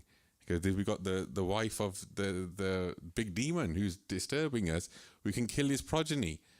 And Narad Muni goes, trust me, you won't be able to kill that child within the womb. You could try, it's not going to work. Because he knew this is Prahlad Maharaj in there. So he goes, look, don't worry, take her, I'll take her to my ashram, she'll give birth, and then we can decide after that. So Narad Muni said it, so Indra agreed. So there, when Kayadu was there sitting, Narad Muni would give so much pravachan to her. She was not interested at all, but the child in the womb was listening and hearing. So he was actually initiated by Narad Muni in the womb. So when Prahlad Maharaj was born, he was pure devotee from birth, because he was listening to Sri Narad Muni. This is why it's so important to listen to classes, to read Srila Prabhupada's books. It's not enough just to chant the Mahamantra or come and give some service. Srila Prabhupada wrote all these books for a reason. It's very, very enlightening when you read them. So, Prahlad Maharaj is born. Hiranyakashipu has a control over the entire universe. And he said that Hiranyakashipu, even though he'd achieved all of this, he was dominating the whole universe, he wasn't happy. Can you imagine that? He literally has everything that in material life that we're striving for. Control of the heavenly planets, dominion over everyone following his command. He wasn't happy. And he said he was always engaged in drinking liquor and just engaging in abominable activities, but he just wasn't happy at heart. So you can see in the Ekadashi Katha, we saw the same thing with Drishtabuddhi. He's living the life of Riley, going around having fun, and he wasn't happy by the end of it. Yet, the devotees who are austere and who engage in devotion to the Lord, they are naturally peaceful and happy inside. He said Prahlad Maharaj was like this. Even though he's 5 years old, when they described the symptoms of Prahlad Maharaj, he would sometimes see the Lord at a distance and start calling out to the Lord. When the Lord would be nearby him and touch him, he would suddenly go into ecstasy. He would have ecstatic symptoms. And he goes, he had so many different dealings with the Lord. He would be seeing the Lord regularly. And he would be pining for the Lord, experiencing things in all the different rasas for the Lord. He was always in ecstasy thinking about the Lord. So not just he was 5 years old and devoted, he was pure devotee, had all these wonderful ecstatic symptoms. Now imagine if you saw a kid round here doing that, suddenly crying for no reason, or saying the Lord's name and fainting and this and that. You think there's something wrong with them. And for imagine Hiranyakashipu's place, he has stopped everyone in the whole universe saying the Lord's name. yet his own son. So one day, Hiranyakashipu called his son, who was being taught in Shukracharya's son's academy, saying, what's the best thing that you've learnt? So he came, and Prahlad Maharaj started giving him spiritual instruction. So that person is too engrossed in materialistic life, there's no good fortune for them, you should engage in bhakti to the Lord. Hiranyakashipu thought, great, I've started doing it around the whole universe to stop devotion to the Lord, yet my own son seems to have got it. So he thought, don't worry, the enemy seems to have come in and taught my son something. So he called Shanda and Amarka, the teachers, and says, look at this, what my son is saying. He goes, go and make sure you teach him properly. So they took him to the schools. Prahlad Maharaj is very obedient, so he sat there very nicely. They taught him for months and months, and then they came back to the Hiranyakashipu and said, he's ready, he's learned everything. We taught him economics, how to be a good politician, how to be a good diplomat, all this kind of stuff. So he called again, Prahlad Maharaj, what's the best thing that you've learnt? And you know what Prahlad Maharaj said? Shravanam Kirtanam Vishnu Swarano. So that famous shloka, he's saying that to Hiranyakashipu. Now that's preaching. Think about it. When you go book distribution, imagine you see the most dangerous guy with tattoos and stuff. Mostly thinking, well, I'm going to avoid that. Prahlad Maharaj would go up to him. This is Hiranyakashipu, he's saying that too. That devotion to the Lord is everything. You know, sometimes we think that these people who are supposedly enjoying material life, what use will they have for Krishna consciousness? But you don't know. These people have material things, but inside they're not going to be happy because these things don't have the potential to make you happy. They're simply a sense gratification and things which is consumerism nowadays in the world, really. What they've done is they've said, well, if you buy this thing, you'll be happy. They show an advertisement, someone very, very nicely sitting in a field and smoking a cigarette. So you think, well, he looks happy. He's enjoying that field. Maybe the cigarette's helping him. Maybe you'll have a cigarette. That's the way they used to do advertising back in the day. They show something totally unrelated, then show the person drinking a beer or something. So people naturally just link two and two together. So in the world right now, the world has told you, if you have the fanciest car, if you have the fanciest house, if you have the fanciest partner, if you have the fanciest kids, if you're in this area, if you go to the right schools, you'll be very, very happy. Talk to the people that have got all those things. Ask them, are you joyful? Is your life totally happy? Don't look on social media. People only put the highlights. Oh my God, look how happy I am. As soon as they finish the picture, there's a reason why they say the cameraman that are taking the picture has to say, smile, will you? Because they're not smiling. So this is real life. Even Hiranyakashipu, with everything he has, was anxious. He was not satisfied. And he didn't know how to actually get that satisfaction. He thought, maybe if I kill Lord Vishnu, I'll become happy. So Prahlad Maharaj, then Hiranyakashipu said to the teachers, what are you teaching him? They go, look, we tried so much. Then they said, well, maybe we're this person's seniors trying to tell him. Because sometimes with children, if their friends tell them something, they're more likely to listen. So say, rather than the seniors telling you, tell the friend, hey, say this to my son. So he goes, fine. So they took Prahlad Maharaj to the school, and all of his friends came and sat around him and started telling him, why are you doing this spirituality now? Look, you're 5 years old. He goes, now's our time to play. He goes, you shouldn't be doing this bhakti now. So this is the shloka then Prahlad Maharaj said, Kaumara Acharet Pragyo. That one who's sufficiently intelligent should use the human body from the very beginning to engage, meaning childhood. People often think, especially everyone thinks that, when I get old, then I'll do bhakti. When you get old, if you can do anything, you're lucky. Honestly, the way it is now, if you can do anything, you're lucky. If you can remember stuff, you're lucky. One person that I met recently was going through a very difficult time in his older age. Very, very difficult. We tried to give him some spiritual instruction. He said, you should focus on the Lord. You should focus on it. And the person replied saying, don't tell me these things now. My mind is not in the state to deal with it. I don't want to hear it. For his own problems, he was continually talking. When it came to give some spirit, he goes, don't tell me these things. I don't even want to hear these things. The reaction to it was so visceral. And we told him, no, this is the time you should be hearing. He goes, don't tell me these things, I don't want to listen. Why? Because this is the one thing people don't understand. When someone is young, there's a reason why older people don't go to schools and learn. Can you imagine trying to do 11 exams now of GCSE? Even if you may have done well in your youth, just like many of us did, you even give them one GCSE exam now, we would fail. The book's like this thick. When you're young, you can read through that whole thing and remember 70, 80% of it verbatim. Now, you're lucky if you remember what the book was called. You go to the exam and be like, what is this? So in childhood, this is where you're more receptive to learn.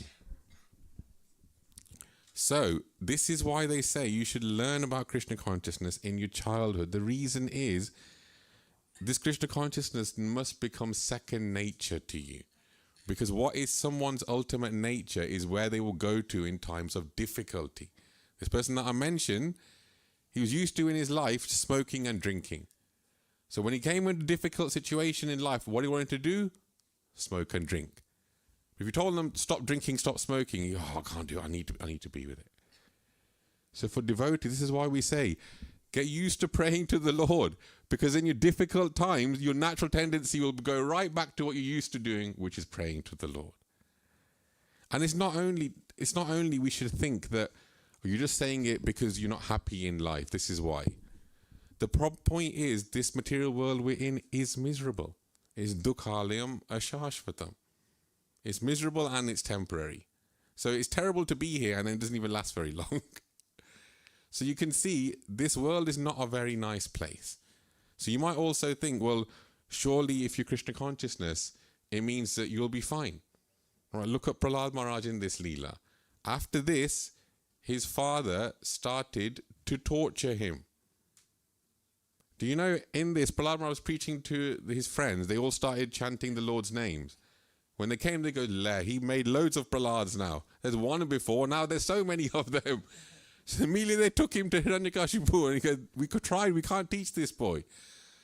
So actually Hiranyakashipu said, right, let's kill him. He goes, just like there's a diseased limb and you chop it, let's kill him. He's a demon, after all. So they tried so many ways. They tried to stab him with weapons. Nothing happened. And I used to wonder, I was like, have you stabbed someone with a knife? Surely, like, it's going to poke him, it's going to hurt.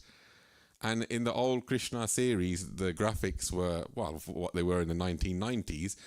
When they showed, it was like a double screen. So they had one screen would be the actor, then they would layer it on top with the other guys poking the sticks.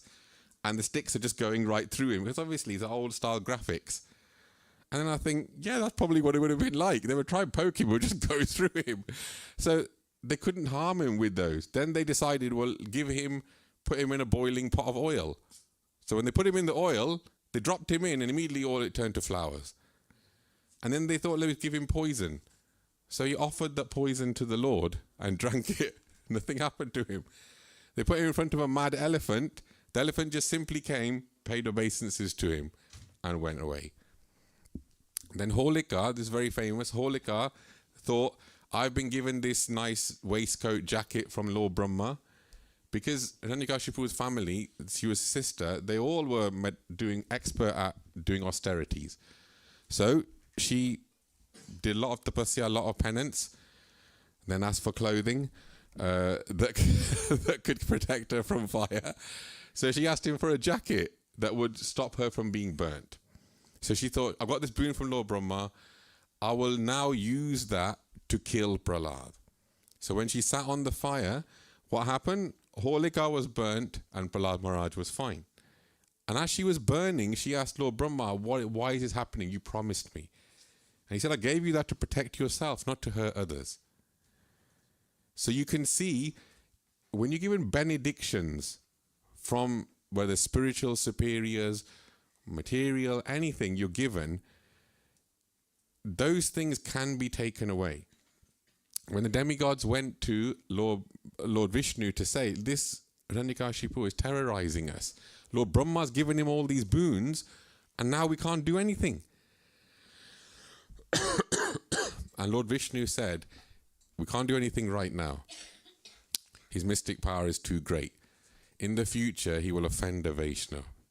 As soon as he commits Vaishnava Aparadh, all the boons of Lord Brahma will be nullified. Lord Vishnu says, then I'll appear. Because even though he's got this position as the top of the universe, when he offends a devotee, Lord Vishnu said, that's when I'll appear. So Prabhupada writes in the purport that whatever position, whatever material things you may have, as soon as you start to, Prabhupada put it in there, tease a devotee, give them trouble. Prabhupada said these material benedictions can be taken away from you. So this is where Vaishnava Aparadha is such an important thing to steer clear of. Because whatever your position, it can be removed from you. So this is where Hiranyakashipu was told, Lord Vishnu said to the demigods, this is what's going to happen to him. Now Prahlad, if you notice, he didn't try and fight Hiranyakashipu, or didn't pick up any bow and arrow or sword or anything like that. He just thought the Lord will protect me. He just depended on the Lord. He was already seeing the Lord everywhere. He said when Hiranyakashipu threw Prahlad Maharaj off the mountain, Lord Vishnu appeared halfway through with 4 arms and caught him with 2 extra arms. And he said, why does the Lord have 4 arms? Because when he catches the devotee, 2 arms would hurt. So he has 2 extra that can hold the head and the feet. So this is wonderful. He said that's why the Lord has 4 arms to catch his devotee when he's in trouble like that. So we should always remember the Lord is protecting us. The devotee will always rely on that.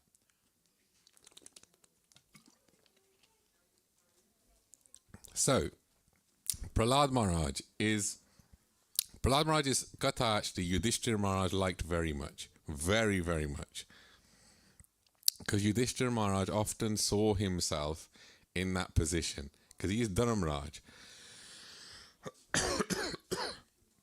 And he said that people often praise Bhima and Arjun a lot in Mahabharata. Because Bhima is very, very strong. And Arjun also similarly is very strong. But he said Yudhishthira Maharaj was actually superior to them both. Even though the bhakti of Arjun was the most superior, the surrender of Yudhishthira Maharaj was the greatest. He said even Yudhishthira Maharaj, by his glance, one time there was some crocodile or alligator or something that had captured one of the Pandavas, and Yudhishthira Maharaj just came and glanced over it and he let it go. Because he was Dharmaraj, isn't it? So Yudhishthira Maharaj very much liked this Prahlad Maharaj's Katha. Because every time Bhima and Arjun would say, Bhima would get very upset and think, I'm going to go and kill Duryodhan. Because he's so strong, so powerful, he could have done it. And Yudhishthira every time would stop, we're not going to be the aggressors. We're not going to be the aggressors. Just do the right thing. So the Pandavas like that, in the end, they were victorious. Because Krishna was with them. Krishna is where there is Dharma.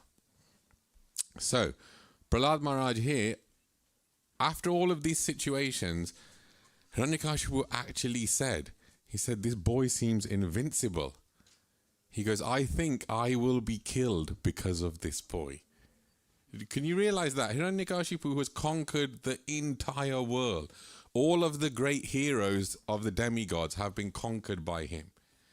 Everyone. He's like, Ravan was very, very powerful. Hiranyakashipu was on the extreme upper level. There is no one that he fears other than Lord Vishnu. Yet he's saying, this boy looks invincible. Maybe I'll die because of him. So he's worrying about this. And then at one point he calls Prahlad Maharaj in and says, show me, where is the source of your power? And he goes, it's the same source where your power is coming from. So you might question, hold on a minute, but he got his powers from Lord Brahma. Whereas Prahlad Maharaj depending on Lord Vishnu. He said that if the demigods give some benediction, that benediction is actually coming from Lord Vishnu. It doesn't come independently from them. So you would think, and they got it from Lord Brahma, it's different. So Prahlad Maharaj is actually saying it's the same source that yours. And he goes, where is this? Where is this Lord? He goes, I can see him everywhere. And then he goes, okay, so is he in this pillar? This is Hiranyakashipu's intelligence. Is he in this pillar? Okay, I'll destroy the pillar. If something's everywhere and he's in a pillar, you think you have to destroy everything to destroy it. But he thinks, let me destroy this pillar. So I've read a few different accounts. So one of them was that Hiranyakashipu took his sword to go and hit Prahlad. In one of the accounts, it was the pillar actually moved to stop. That's one of the places I've read. The other one, Hiranyakashipu went and tried to destroy the pillar. But in both situations, suddenly after he destroyed the pillar, he started hearing this incredible roaring sound. He couldn't see Lord Nrsimhadev. This Sachin Taichan the key. He couldn't actually see Lord Nrsimhadev at this point. He could just hear this incredible roaring sound. And it actually made him afraid for the first time. He actually had fear for the first time after hearing this roaring sound. And then he saw in front of him a very small Lord Nrsimhadev, probably the same size as ours. Small Lord Nrsimhadev, half man, half lion. And he looks, he thought, what is this thing? And then within a second, he had gone massive so that his head was touching almost the sky. And he thought, wow. And this is where I rate Hiranyakashipu a little bit.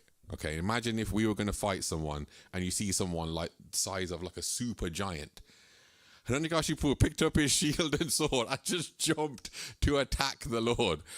And he said that the Lord Nrsimhadev was like shouting very loudly, roaring at the same time.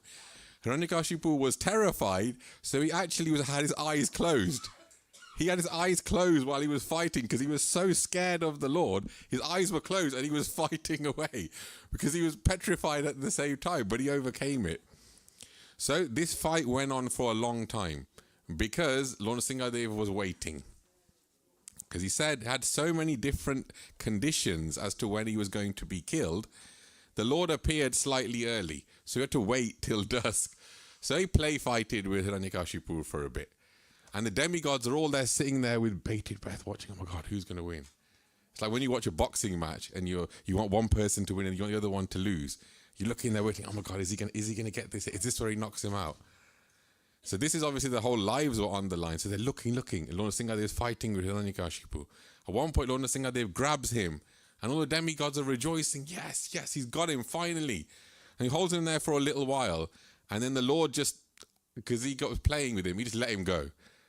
And Hiranyakashipu, all demigods went, oh my God, what's going to happen? Just because he let him go. And then Hiranyakashipu got so happy, he's like, almost as if he's won.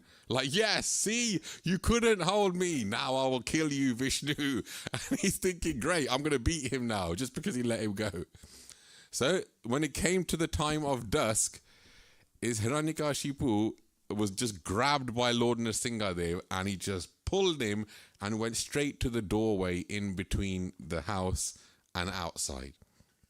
And he placed Hiranyakashipu on his lap. And Hiranyakashipu was so confident in the boons. He goes, you can't kill me. He goes, I had said to Lord Brahma, I can't die outside or inside. He goes, well, you're halfway in between.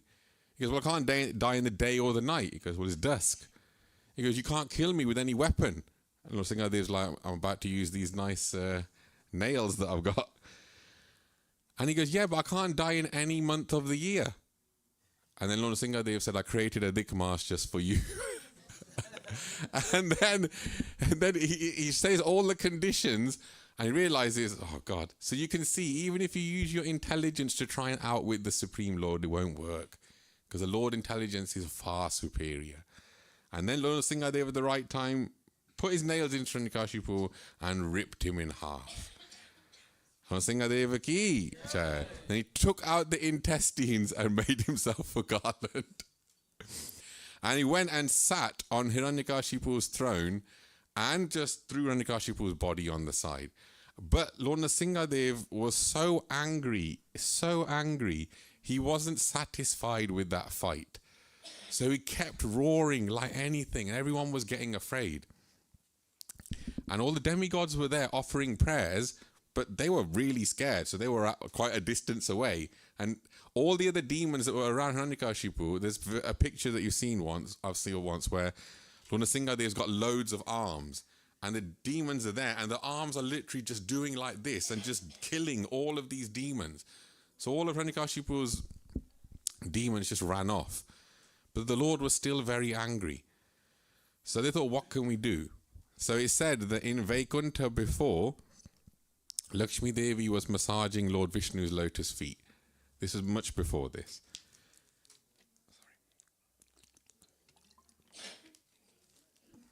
And Lakshmi Devi, Lord Vishnu said to Lakshmi Devi, massage a bit lighter. Massage a bit lighter. Just thought, okay. So he was just doing very, very lightly. Because no, do it lighter. And he goes, okay, just do it with the shadow from your hand. So she lifted her hand up, and from the shadow she was massaging. So in her mind, Lakshmi Devi thought, my Lord, his body is so tender that even with the shadow of my hand, I have to massage. I wonder how he fights these demons. Well, I wonder how he does that. Lord Vishnu knew what she was thinking. So at that point, the demigods thought, well, let's get Lakshmi Mata. Because she's the Lord's consort, the Lord will be like, calm down when she's there. So they brought Lakshmi Mata. She goes, Lord Vishnu needs you. So she thought, great. So she comes. She didn't know he'd be like Lord Nrsingadev. So when they brought her in there, Lakshmi Mata came in front. She saw Lord Nrsingadev. Lord Nrsingadev roared at her. It said the next breath she took was in Vaikuntha again. The Lord wanted to show that I'm so soft that it takes the shadow of your hand to massage. But when it comes to dealing with the demons, I'm so hard that even Lakshmi Mata herself got scared. So then they thought, the demigods, well, what do we do? So they said, Lord Brahma, you should go and say something. Lord Brahma goes, what are you talking about? I'm the one that gave all these boons. Prahlad Maharaj is the actual, the person the Lord came to protect. He goes, I don't want to go anywhere near him, because he naturally felt responsible. So someone said, send Prahlad Maharaj. So this is where you see in the lovely picture of Lord Nrsingadev, Prahlad Maharaj himself was also afraid of Lord Nrsingadev because of the Lord's roaring, and he's a lion, he's wearing intestines, he's got blood, everything there. So it said Prahlad Maharaj just looked at the lotus feet of Lord Nrsingadev, whereas everyone else was looking at the face and becoming scared. But he was looking at the Lord's lotus feet. And the Lord's lotus feet, it says the pure devotees always meditate on it in their heart, because that's what gives them that protection.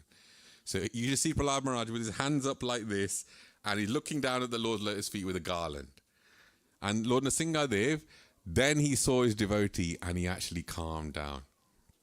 And he said he picked up Prahlad Maharaj and put him on his lap, and Prahlad Maharaj put the wonderful garland on Lord Nrsingadev. And he said that Lord Nrsingadev actually put his finger in Prahlad's chin dimple. I had heard Gosaiji say that once. I've never read that. read Srimad Bhagavatam, it's there. So he said he put his finger in Prahlad's chin dimple and said, what do you want? And he asked me for something. So Prahlad Maharaj said very nicely, he goes, make me never ask for anything material. So Lord Nrsingadev was pacified there. So this is where the Prahlad Nrsingadev deities that you'll always see will be Lord Nrsingadev looking very calm, very, very pleasant appearance. Whereas Ugra Nrsingadev, you'll see, is very terrifying because he's there to kill Hiranyakashipu. So I'll end the class there just with 5 minutes. Lord Nrsingadev ki jai. Anyone got any questions? Mike, anyone? Hare Krishna, Guru. Thanks for the wonderful class. I had a question regarding the part where Nrsingadev, he wore. Why did he tear Hiranyakashipu's intestine and make a garland? Is there any significance behind it, or is it just something that happened by random? Well, I'm not sure really, but I don't know if any of the other devotees know. No, there's no significance. It's just that he wanted to demonstrate what is ugly for us. Yeah. For the Lordship, whatever he touches, turn it into transcendence. And then he was then just trying to put it on there like a garland because he's arrived, and usually when You give him a garland. So. Oh, I see. Yeah. Makes sense. Okay, thank you. Anyone else? In many stories, Hare Krishna, in many stories we listen about demigods. what's the actual role of demigods? Because demons can kill them, or maybe they can conquer, they can, Yeah. So what's the actual role of demigods actually? So the demigods, actually, when Lord Brahma created the world, the demigods and the demons actually came from Kashyap Muni. So initially, Lord Brahma created the universe and had many sons who were Prajapatis. They were actually populating the universe.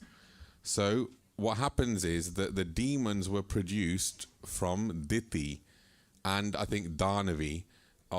She's Kashyap Muni's wives. So the Danavas, the demons, and then Diti was made, I think, there was different types of Rakshasas based on the wives. So Indra was also born from Aditi and all the demigods. So you can see the progenitors, the ones who actually started, they had, based on the time of conception and the birth, they took on either devotee qualities or demoniac qualities. So the demigods, because they're like the grandsons of Lord Brahma, they're actually pure, like incredible devotees. They may not be pure devotees, but they're incredible devotees that the Lord has put in position to administrate the universe. Like Lord Brahma was there to create the universe. The Lord can do it all himself, but he puts his devotees in charge of particular function. Like Surya is in charge of the sun planet, Chandra, the moon planet, Vayu, the wind. The Lord can do all of these things himself. Like when Hiranyakashipu was ruling, do you know none of these demigods were doing any of their roles? He even started admitting light like the sun, because he was like, he did it himself. He didn't need anyone to do it. So these functions are there in the universe. The demigods are in charge of those administrative functions. But they even know that Lord Vishnu is the head of them, because that's why they're called demigods, because that's the English word for it. But So are they equal also to the Vaishnavas? I mean, demigods. They are Vaishnavas. So in a way that even conquering or killing demigods, it's again a Brahma Hatya, right? I mean, like, if they're Brahmins, yeah. Like even killing Ravan was a Brahmin.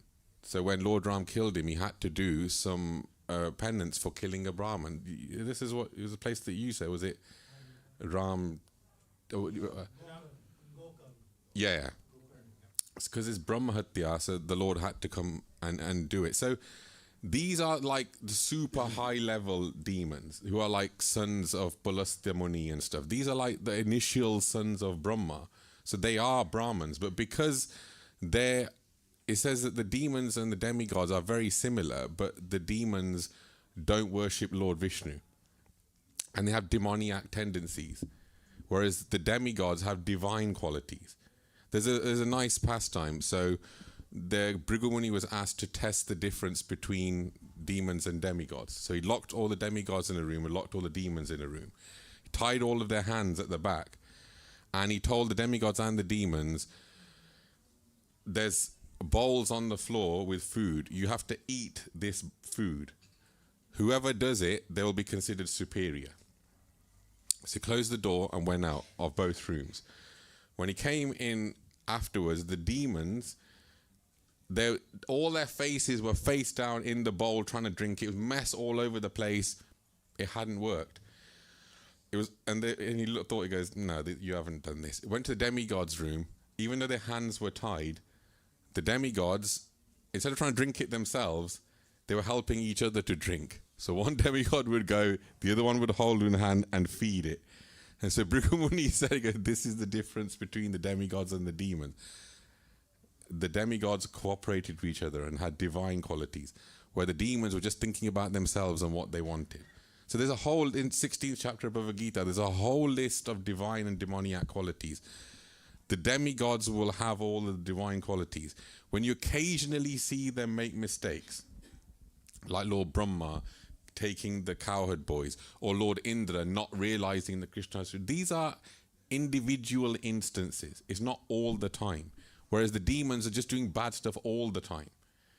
They do austerity just to get power to do bad things. He said, Hiranyakashipu did all this penance. Imagine if he'd used it for good. Dhruv Maharaj did loads of penance. Did he ask for dominion over the whole world? No. Lord Vishnu appeared to him. He never asked. Just like Ravan, Kumbhakarna and Vibhishan. They all did the same tapasya. Brahmaji appeared to all of them. Vibhishan's a devotee quality, so he just asked for bhakti to Lord Ram. The other two were demoniac. They wanted to rule everything. So Ravan asked, let me not be killed by the demigods, anyone. And Kumbhakaran was going to ask for Indrasan because he wanted to rule everything. So you can see the difference between, and then he went Nidrasan. So you can see the difference between demigods and demons is basically that. The demigods are in charge because the Lord has put them like that. Thank you. Bhagavad Gita, 16th chapter. Have you got a mic? Another one.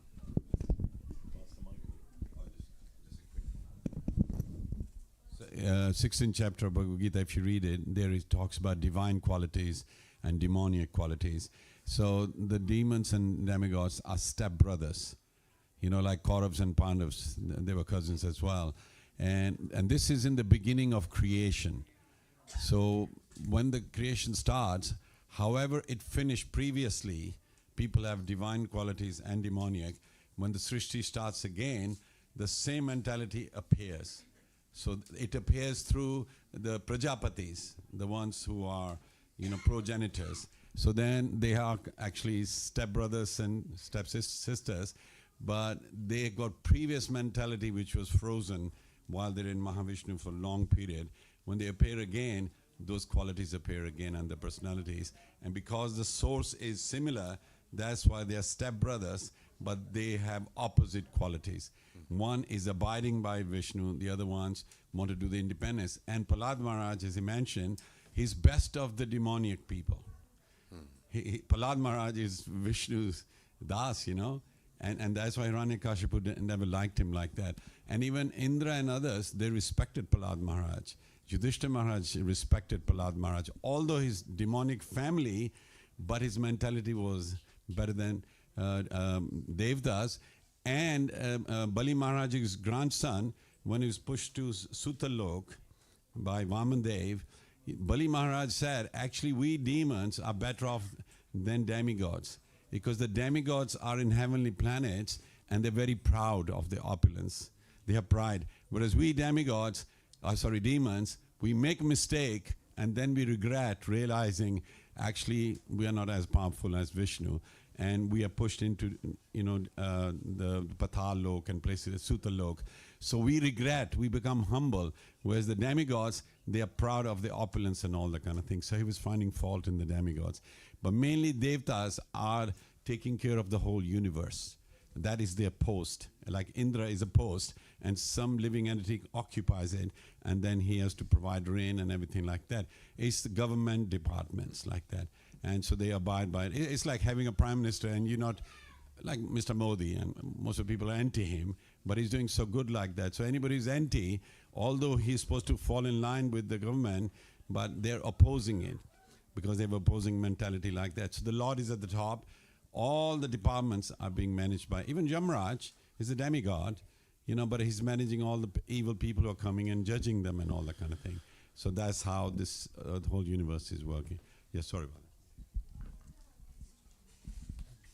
Yeah, earlier Haridas Prabhu was telling about the mathematician Ramanujan and then how he was able to get the formula from Narsinghadev.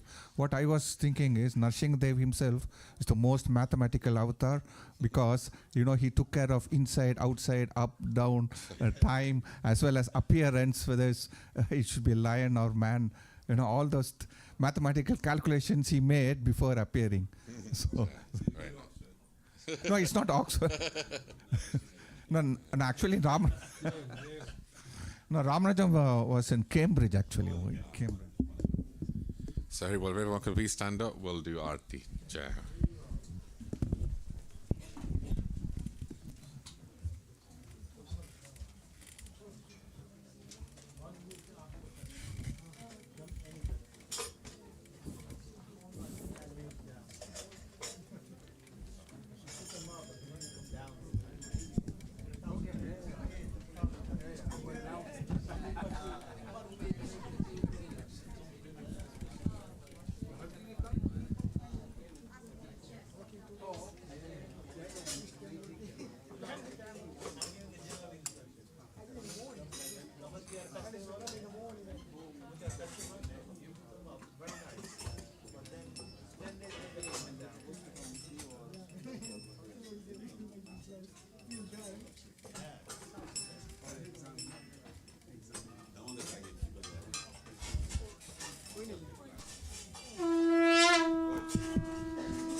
जय गौरानिताय जय गौरानिताय गौरानिताय जय गौरानिताय जय गौरानिताय जय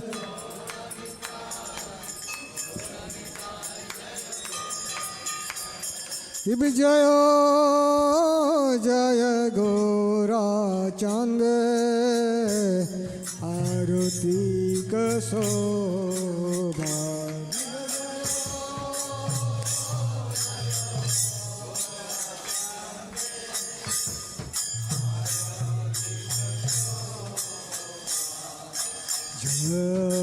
नवी टटवने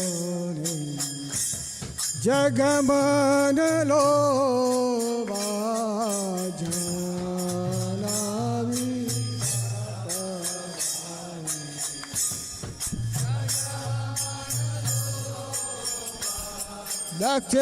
दक्षिण निताय चांग बमे गदाधर लसी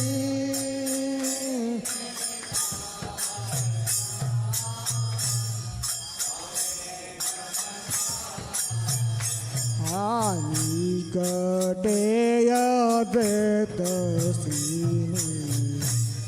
वसक्षत्रदार निकटे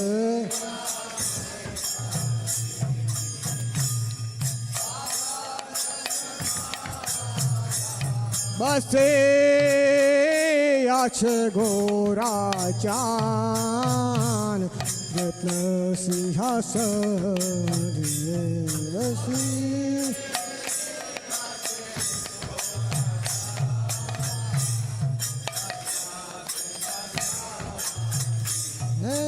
आरती करे न ब्रह्मा आदिदेव गण आरती करे न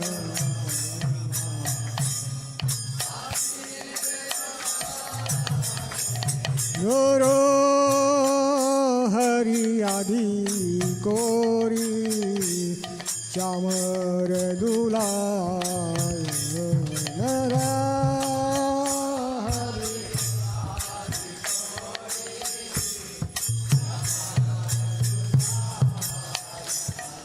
संजय मुकुंद बासु गोसयादि गाय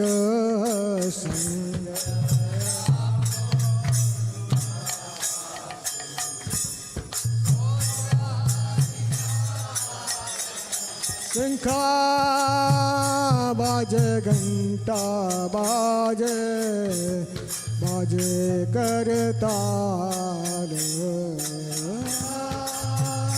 बाजे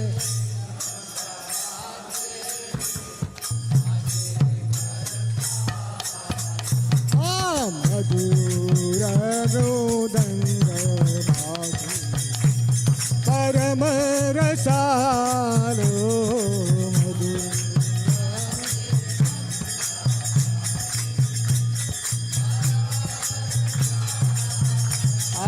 शंखा बाजे घंटा बाजे मधुर मधुर मधुर बाजे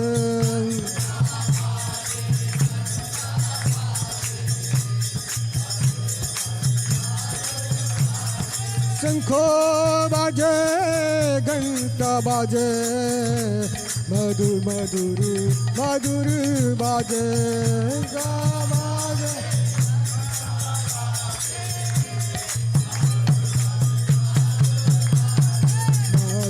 मधुर मधुर बाजे मधुर मधुर मधुर बाजे निताय गौर हरि बोल हरि बोल हरि बोल निताय गौर हरि बोल निताय गौर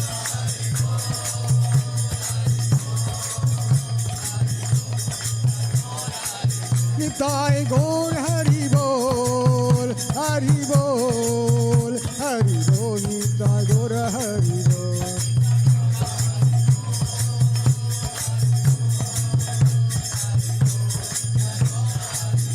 Hari Bol, Hari Bol, Hari Bol, Hari Bol. Hari Bol, Hari Bol, Hari Bol, Hari Bol.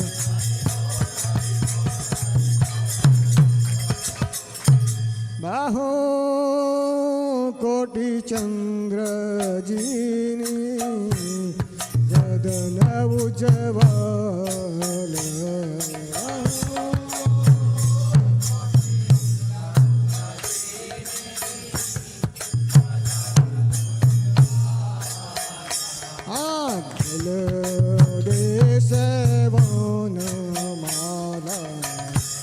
Gore jala mala gala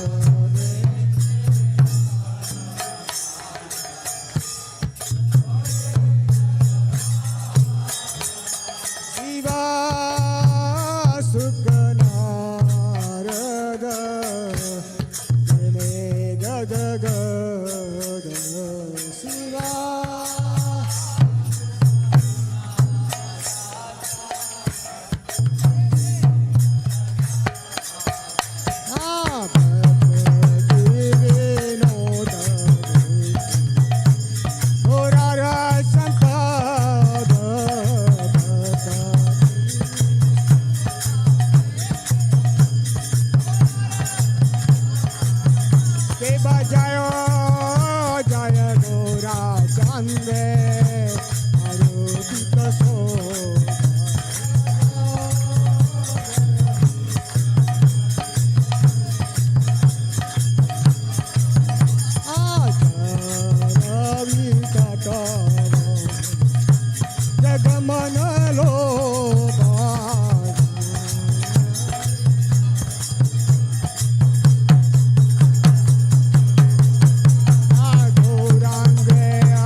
नामयों विष्णुपदाय Krishna प्रस्थाय भूतले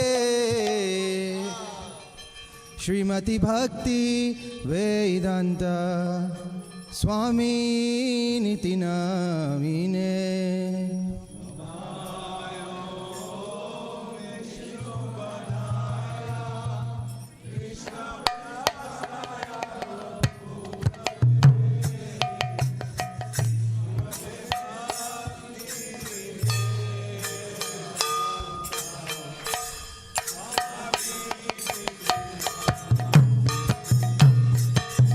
नमस्ते सरस्वती देवी गौरवाणी प्रचारिणे निर्विशेष शून्यवादी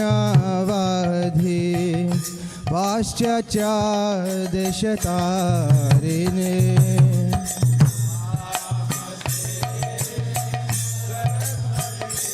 Prabhupada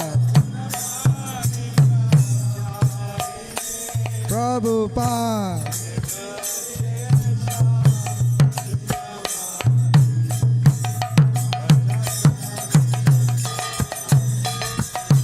जयो श्री कृष्ण चैतन्य प्रभु नित्यानंदा श्री अद्वैता गदाधर शिवासति गौरा भक्तवृंदा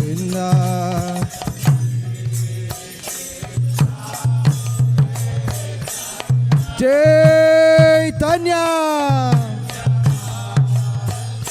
नित्यानंदा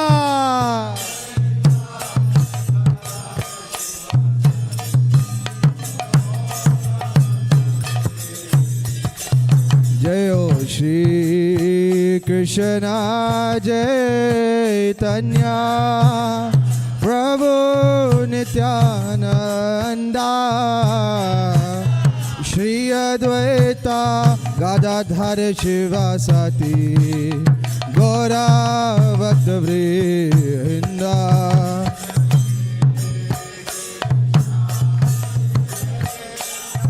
बोलो बोलो बोलो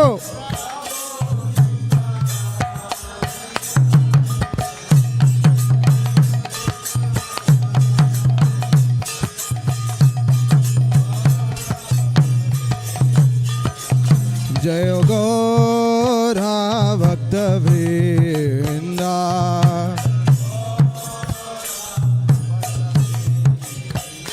जय गौरा भक्तवृंदा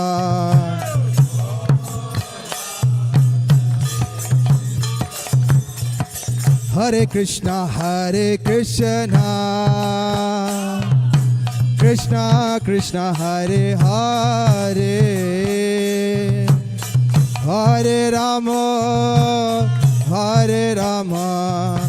राम राम हरे हरे निताई गौर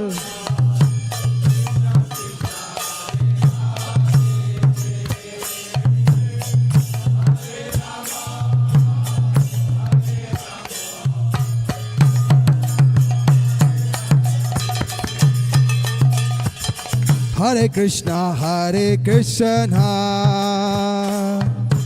Krishna Krishna Hare Hare Hare Ram Ram Ram Hare Hare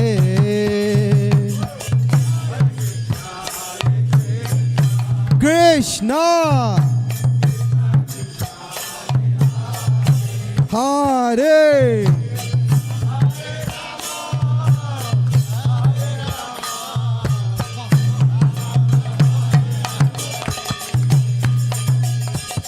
Hare Krishna Krishna Krishna Hare Hare Hare Ram Ram Ram Hare Hare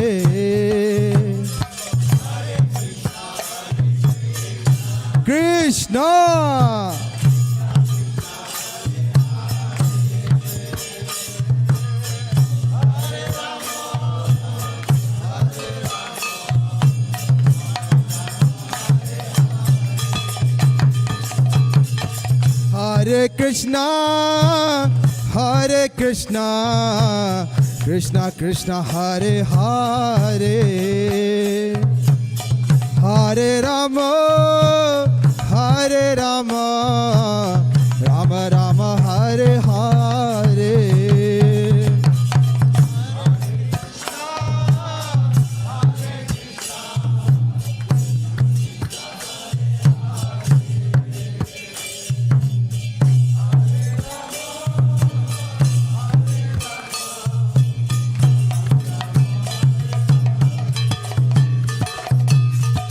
Hare Krishna Krishna Krishna Hare Hare Hare Ram Ram Ram Hare Hare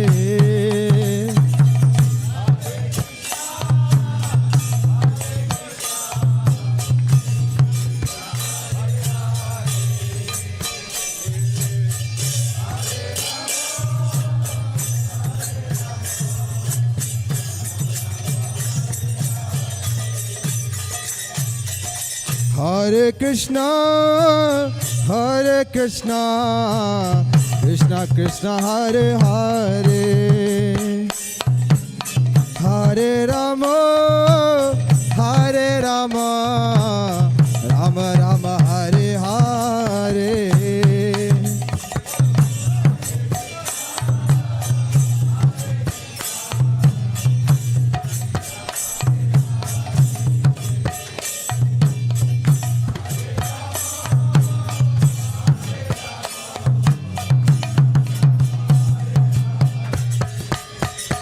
Oh, Hare Krishna, Hare Krishna, Krishna Krishna, Hare Hare, Hare Rama, Hare Rama, Rama Rama, Hare Hare. Krishna Hare Krishna, Krishna Krishna Hare Hare, Hare Rama, Hare Rama, Rama Rama Hare Hare. Oh, Hare Krishna, Hare Krishna, Krishna Krishna, Hare Hare, Hare Rama, Hare Rama, Rama Rama, Hare Hare. Hare Krishna, Krishna Krishna Hare Hare, Hare Rama, Hare Rama, Rama Rama Hare Hare. Oh, Hare Krishna, Hare Krishna, Krishna Krishna, Hare Hare, Hare Rama, Hare Rama, Rama Rama, Hare Hare.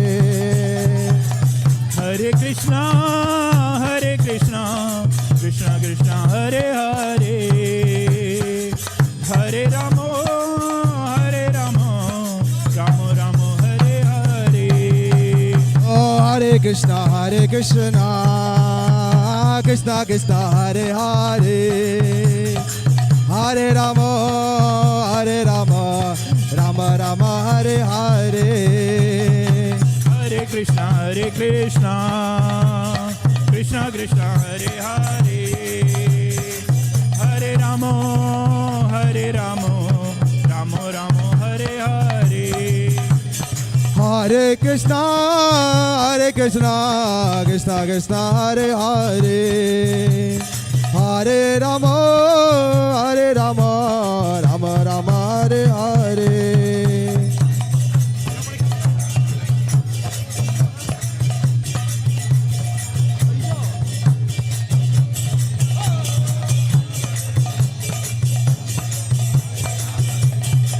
Oh, Hare Krishna, Hare Krishna, Krishna Krishna, Hare Hare, Hare Ram, Ram Ram, Hare Hare.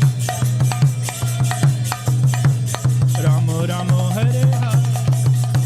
Oh, Hare Krishna, Hare Krishna, Krishna Krishna, Hare Hare, Hare Ram, Hare.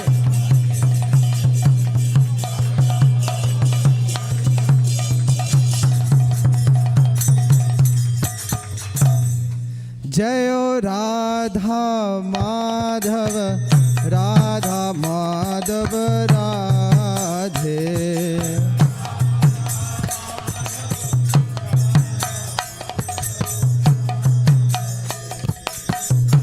Jayo Radha Raman, Radha Raman Radhe.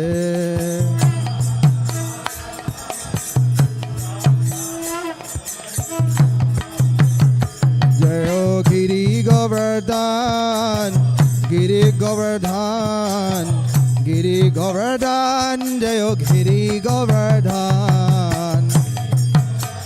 Jai!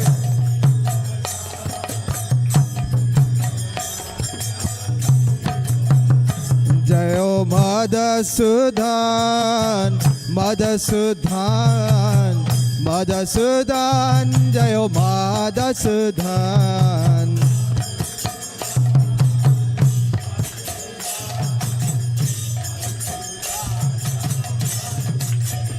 Jayo Mani Ma, Mani Ma, Mani Ma, Jayo Mani Ma.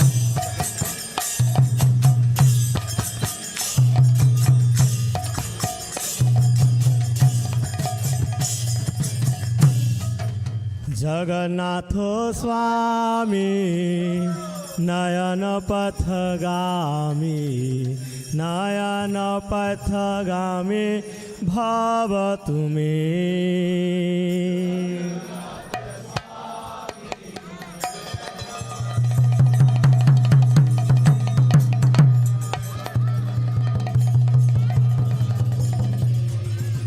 Nilachal चंद्र स्वामी जगन्नाथ नीलाचल माधव प्यारे जगन्नाथ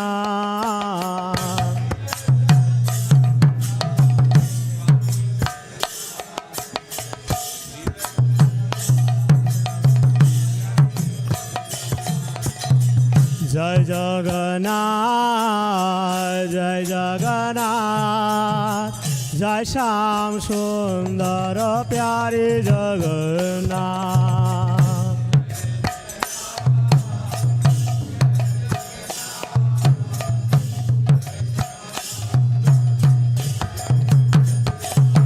जय बालादेव जय सुभद्रा जय बालादेव जय सुभद्रा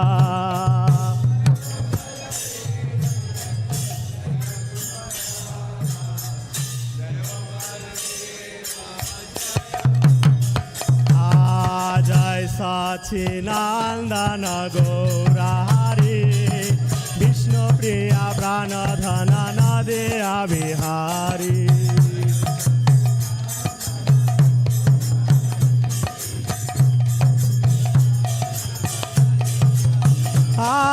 गोरा गोरा गोरा हरि पतित पावन गोरा हरि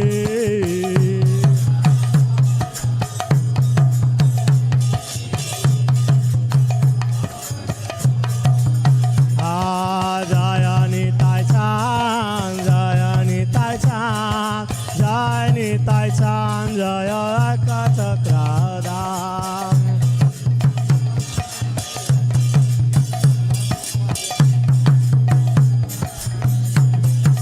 निमाय निताय निमाय निताय निमाय निताय जय निमाय निताय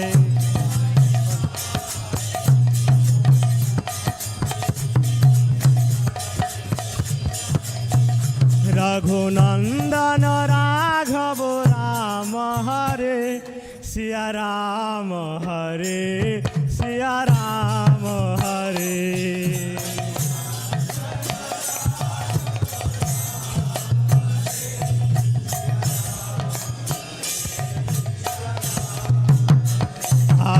रघुनंदन राघव राम हरे सिया राम हरे सिया राम हरे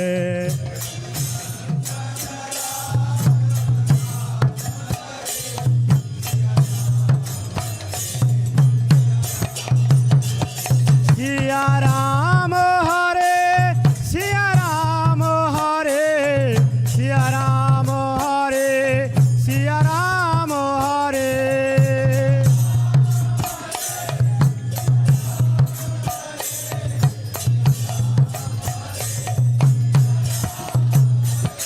सिया राम हरे सिया राम हरे सिया राम हरे सिया राम हरे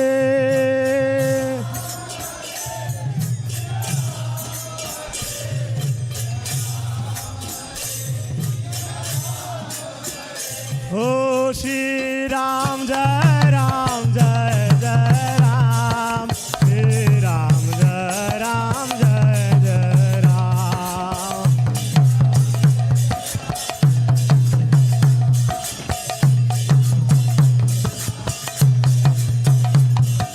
श्री राम जय जय राम श्री राम जय जय Ram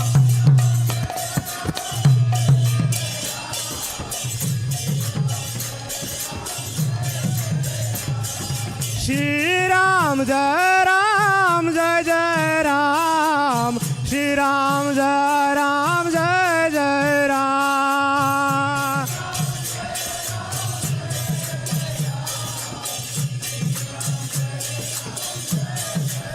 Oh, Shri Ram, Jai Ram, Jai Jai Ram, Shri Ram, Jai Ram, Jai Jai Ram.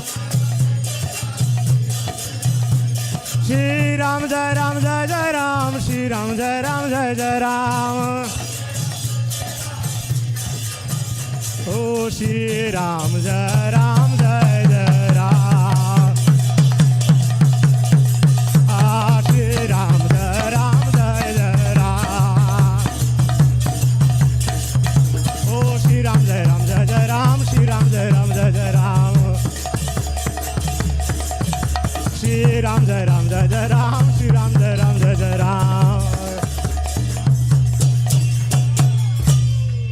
जय जय राधे, जय जय श्याम, जय जय श्री वृंदावन धाम। बोलो जय जय राधे, जय जय श्याम, जय जय श्री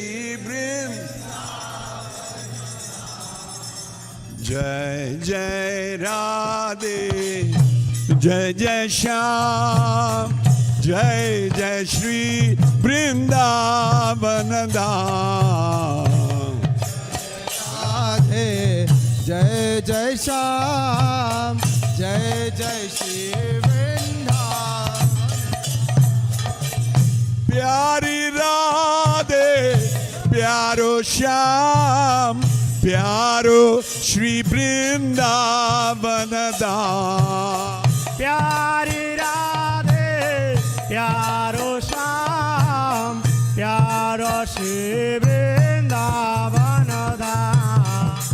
प्यारी राधे, प्यारो श्याम, प्यारो श्री वृंदावन धाम। प्यारी राधे, प्यारो श्याम, प्यारो श्री वृंदावन धाम। जय गोविंदा, जय गोपाल, केशव माधव दीन दयाल। जय गोविंदा, जय गोपाल, केशव माधव दीन दयाल। जय गोविंदा, जय गोपाल, जय हो केशव माधव दीन दयाल। जय गोविंदा, जय गोपाल, केशव माधव दीन दयाल। दीन दयाल प्रभु, दीन दयाल, दीन दयाल प्रभु मदन गोपाल। दीन दयाल प्रभु, दीन दयाल, दीन दयाल प्रभु मदन गोपाल। श्याम सुंदर कन्हैया लाल, गिरिवरधारी नंद दोला। श्याम सुंदर कन्हैया लाल, गिरिवरधारी नंद दोला। श्याम सुंदर कन्हैया लाल, गिरिवरधारी नंद दोला। श्याम सुंदर कन्हैया लाल, गिरिवरधारी नंद दोला। नंद दोलाल प्रभु, नंद दोलाल, नंद दोलाल प्रभु नंद दोलाल। नंद गोलाल प्रभु, नंद गोलाल, नंद गोलाल प्रभु नंद। हरे कृष्णा, हरे कृष्णा, कृष्णा कृष्णा हरे हरे। हरे रामा, हरे रामा, रामा रामा हरे हरे। बोलो Krishna Krishna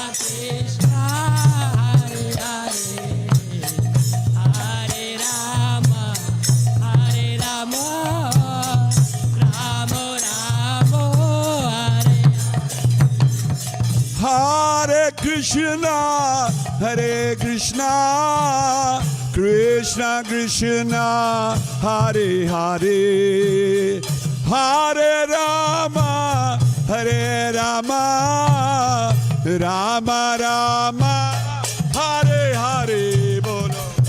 Hare Krishna, Krishna Krishna, Hare Hare, Hare Rama, Rama Rama. Hare Krishna, Krishna Krishna, Hare Hare, Hare Rama, Ram Ram, Hare Hare.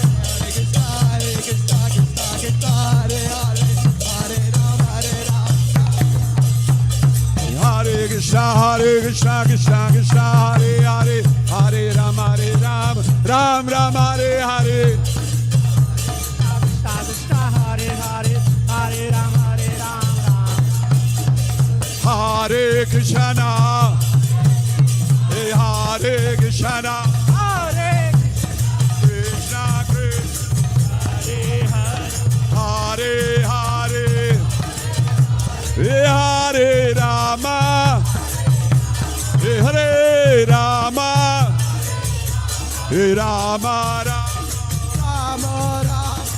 Hare Hare, Hare Krishna, Krishna Krishna, Hare Hare, Hare Rama, Ram Ram, Hare Hare. Hare Krishna, Krishna, Hare Hare, Hare Rama, Ram Ram, Hare Hare. Hare Krishna, Krishna Krishna, Hare Hare, Hare Rama, Ram Ram, Hare Hare.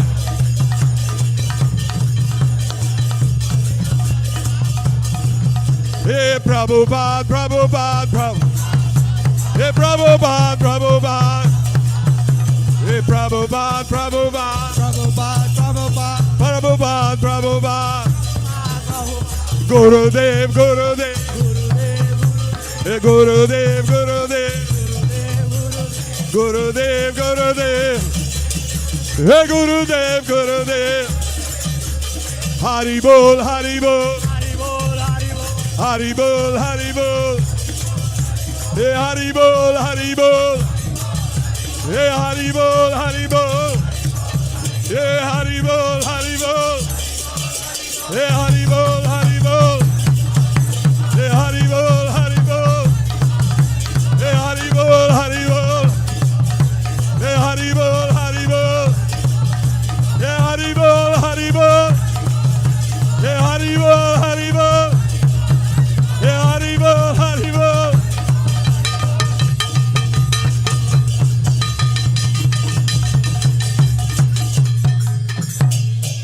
Jai Jai Shri Radhe.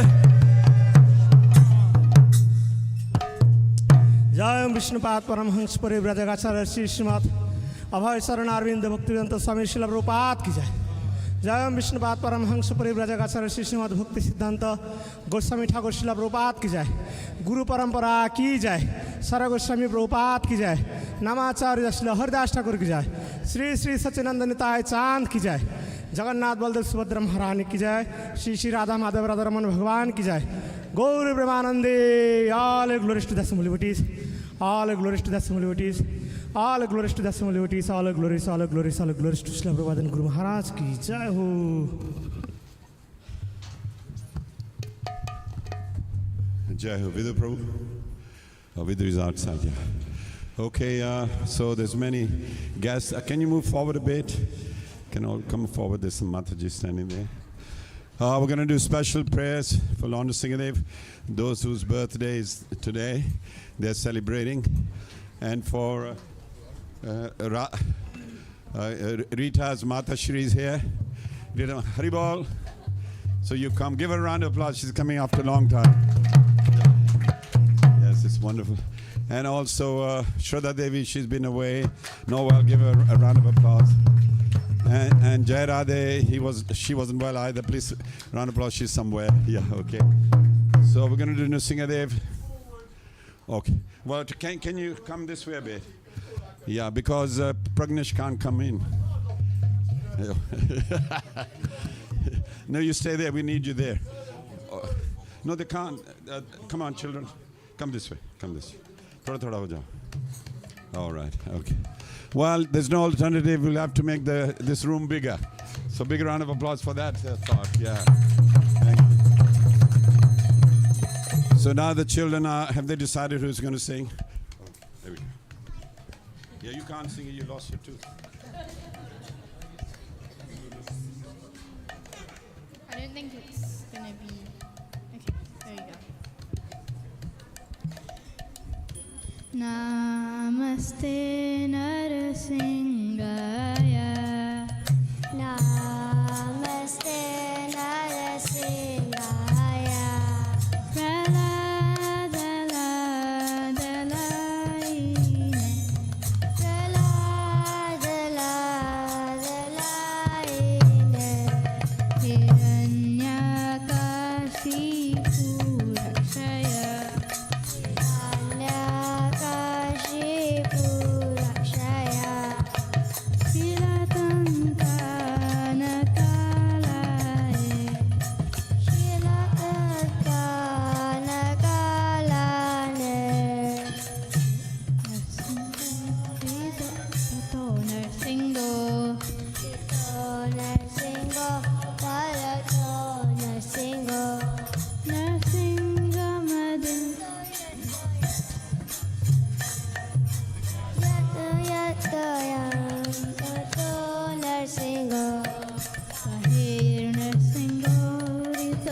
की, प्रहलाद महाराज की, प्रभुपाद की, गुरुदेव की, निताई गौर।